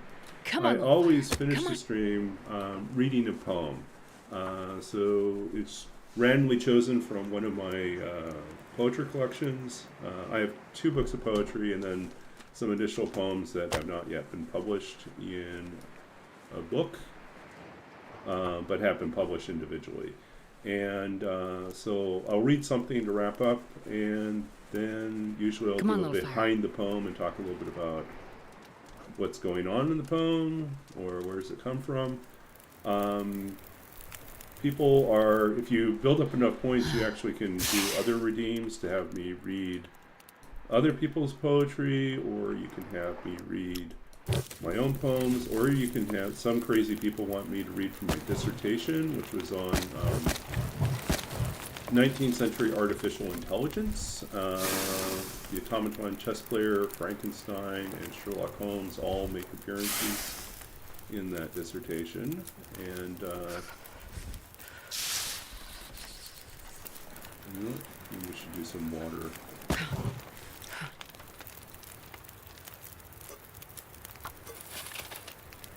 we're almost out of water.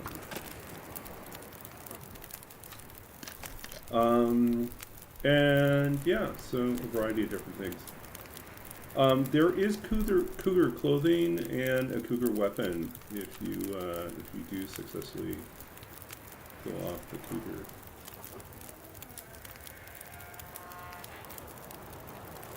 No! Don't do this to us.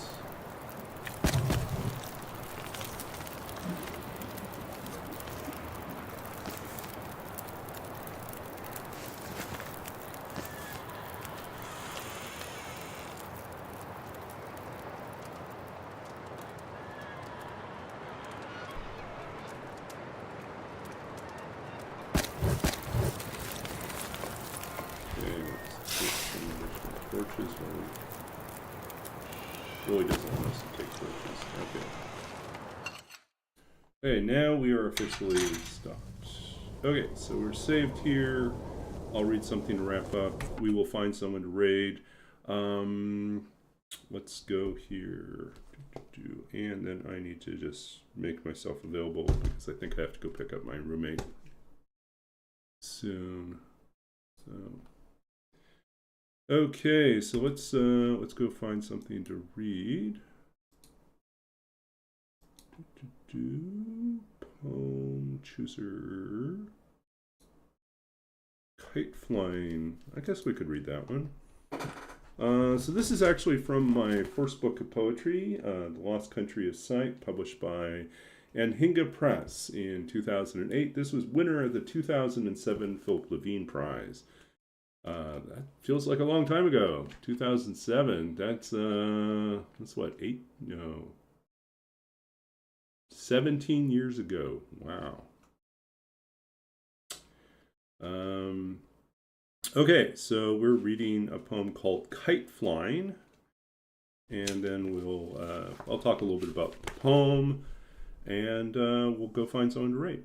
So, and get my old person glasses. You were born in 2008. See? See? Yeah, I'm an old timer. I'm a young looking old timer. It confuses everyone. Okay. Kite flying.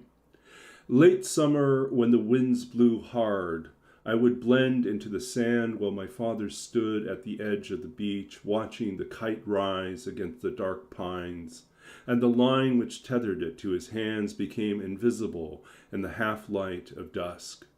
How it pulled heavenward into the insubstantial blue, or circled, twisting in the breeze, falling, then rising again, always beyond reach. And he would stand gesturing as if calling a stray dog home or a cat from a tree, a secret spell, something only he knew, to waken the creature in the sky, to send it running out to sea like an angry pike on a line, then return exhausted to his hand. And when winds struck, it could seem as if the whole kite would burst with longing to leave the earth. What an old song this is! What flies above our heads like a banner, a wish for the one who never comes home. So Kite Flying actually began as a very different poem many years ago. Let's see if I can find the original version of that. So many years ago, I wrote a poem called Kite Flying, which was inspired, well, it's called Kite Flying. It was called, let's see if I can find it here.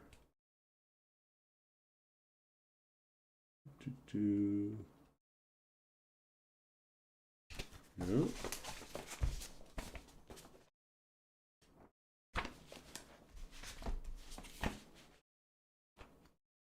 Here it is.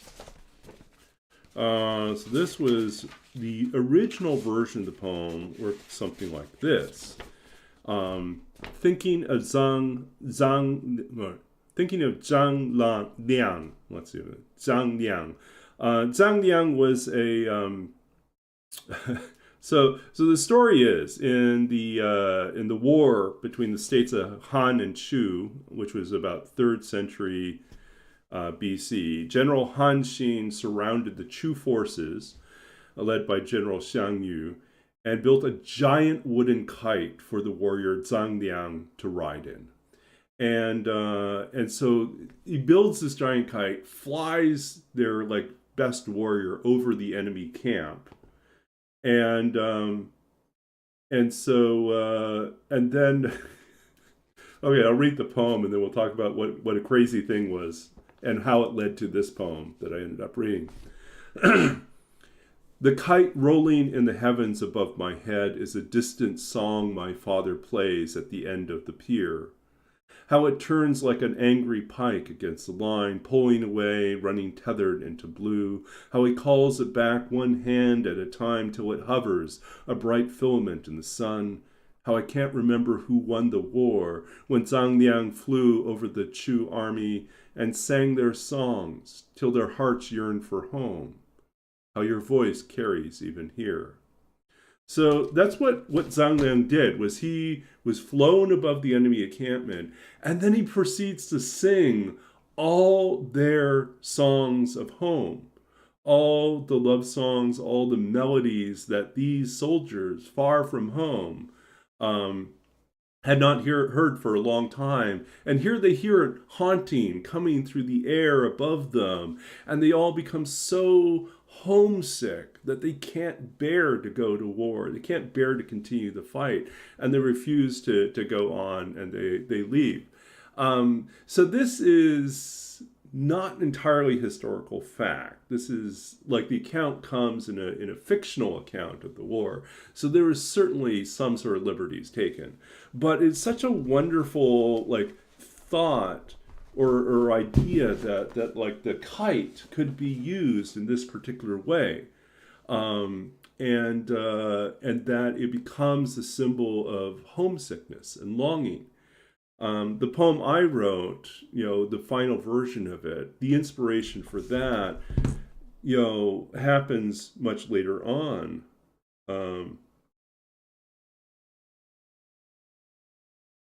Okay. Let's say I just have to check in here.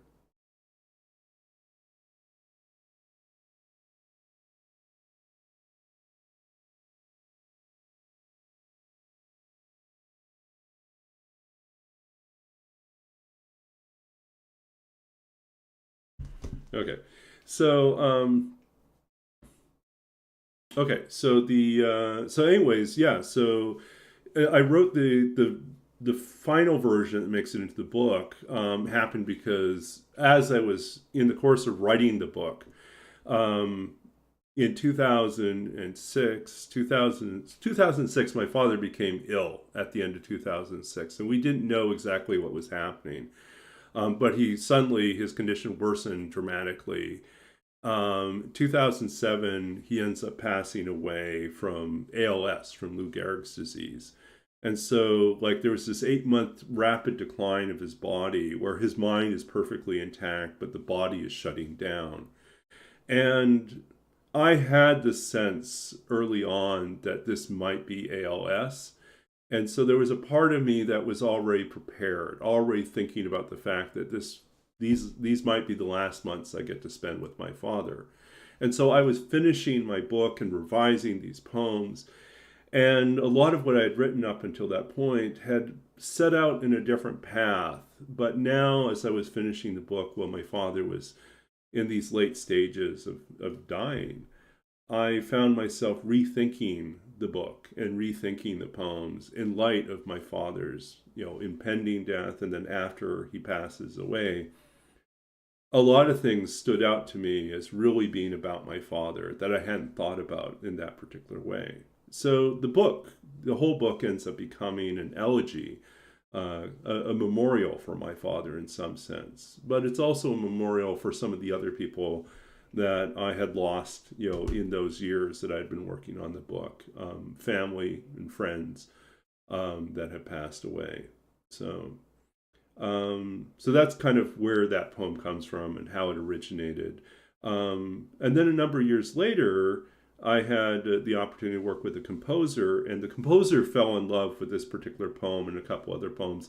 And she then wrote these musical arrangements for the poems. And so there's actually a musical, like an art song version of the poem as well. So yeah, so it's interesting how many lives a single poem can take on. But in any case, thanks for listening to my little discussion behind the poem. And we're going to find someone to raid. Let's see here.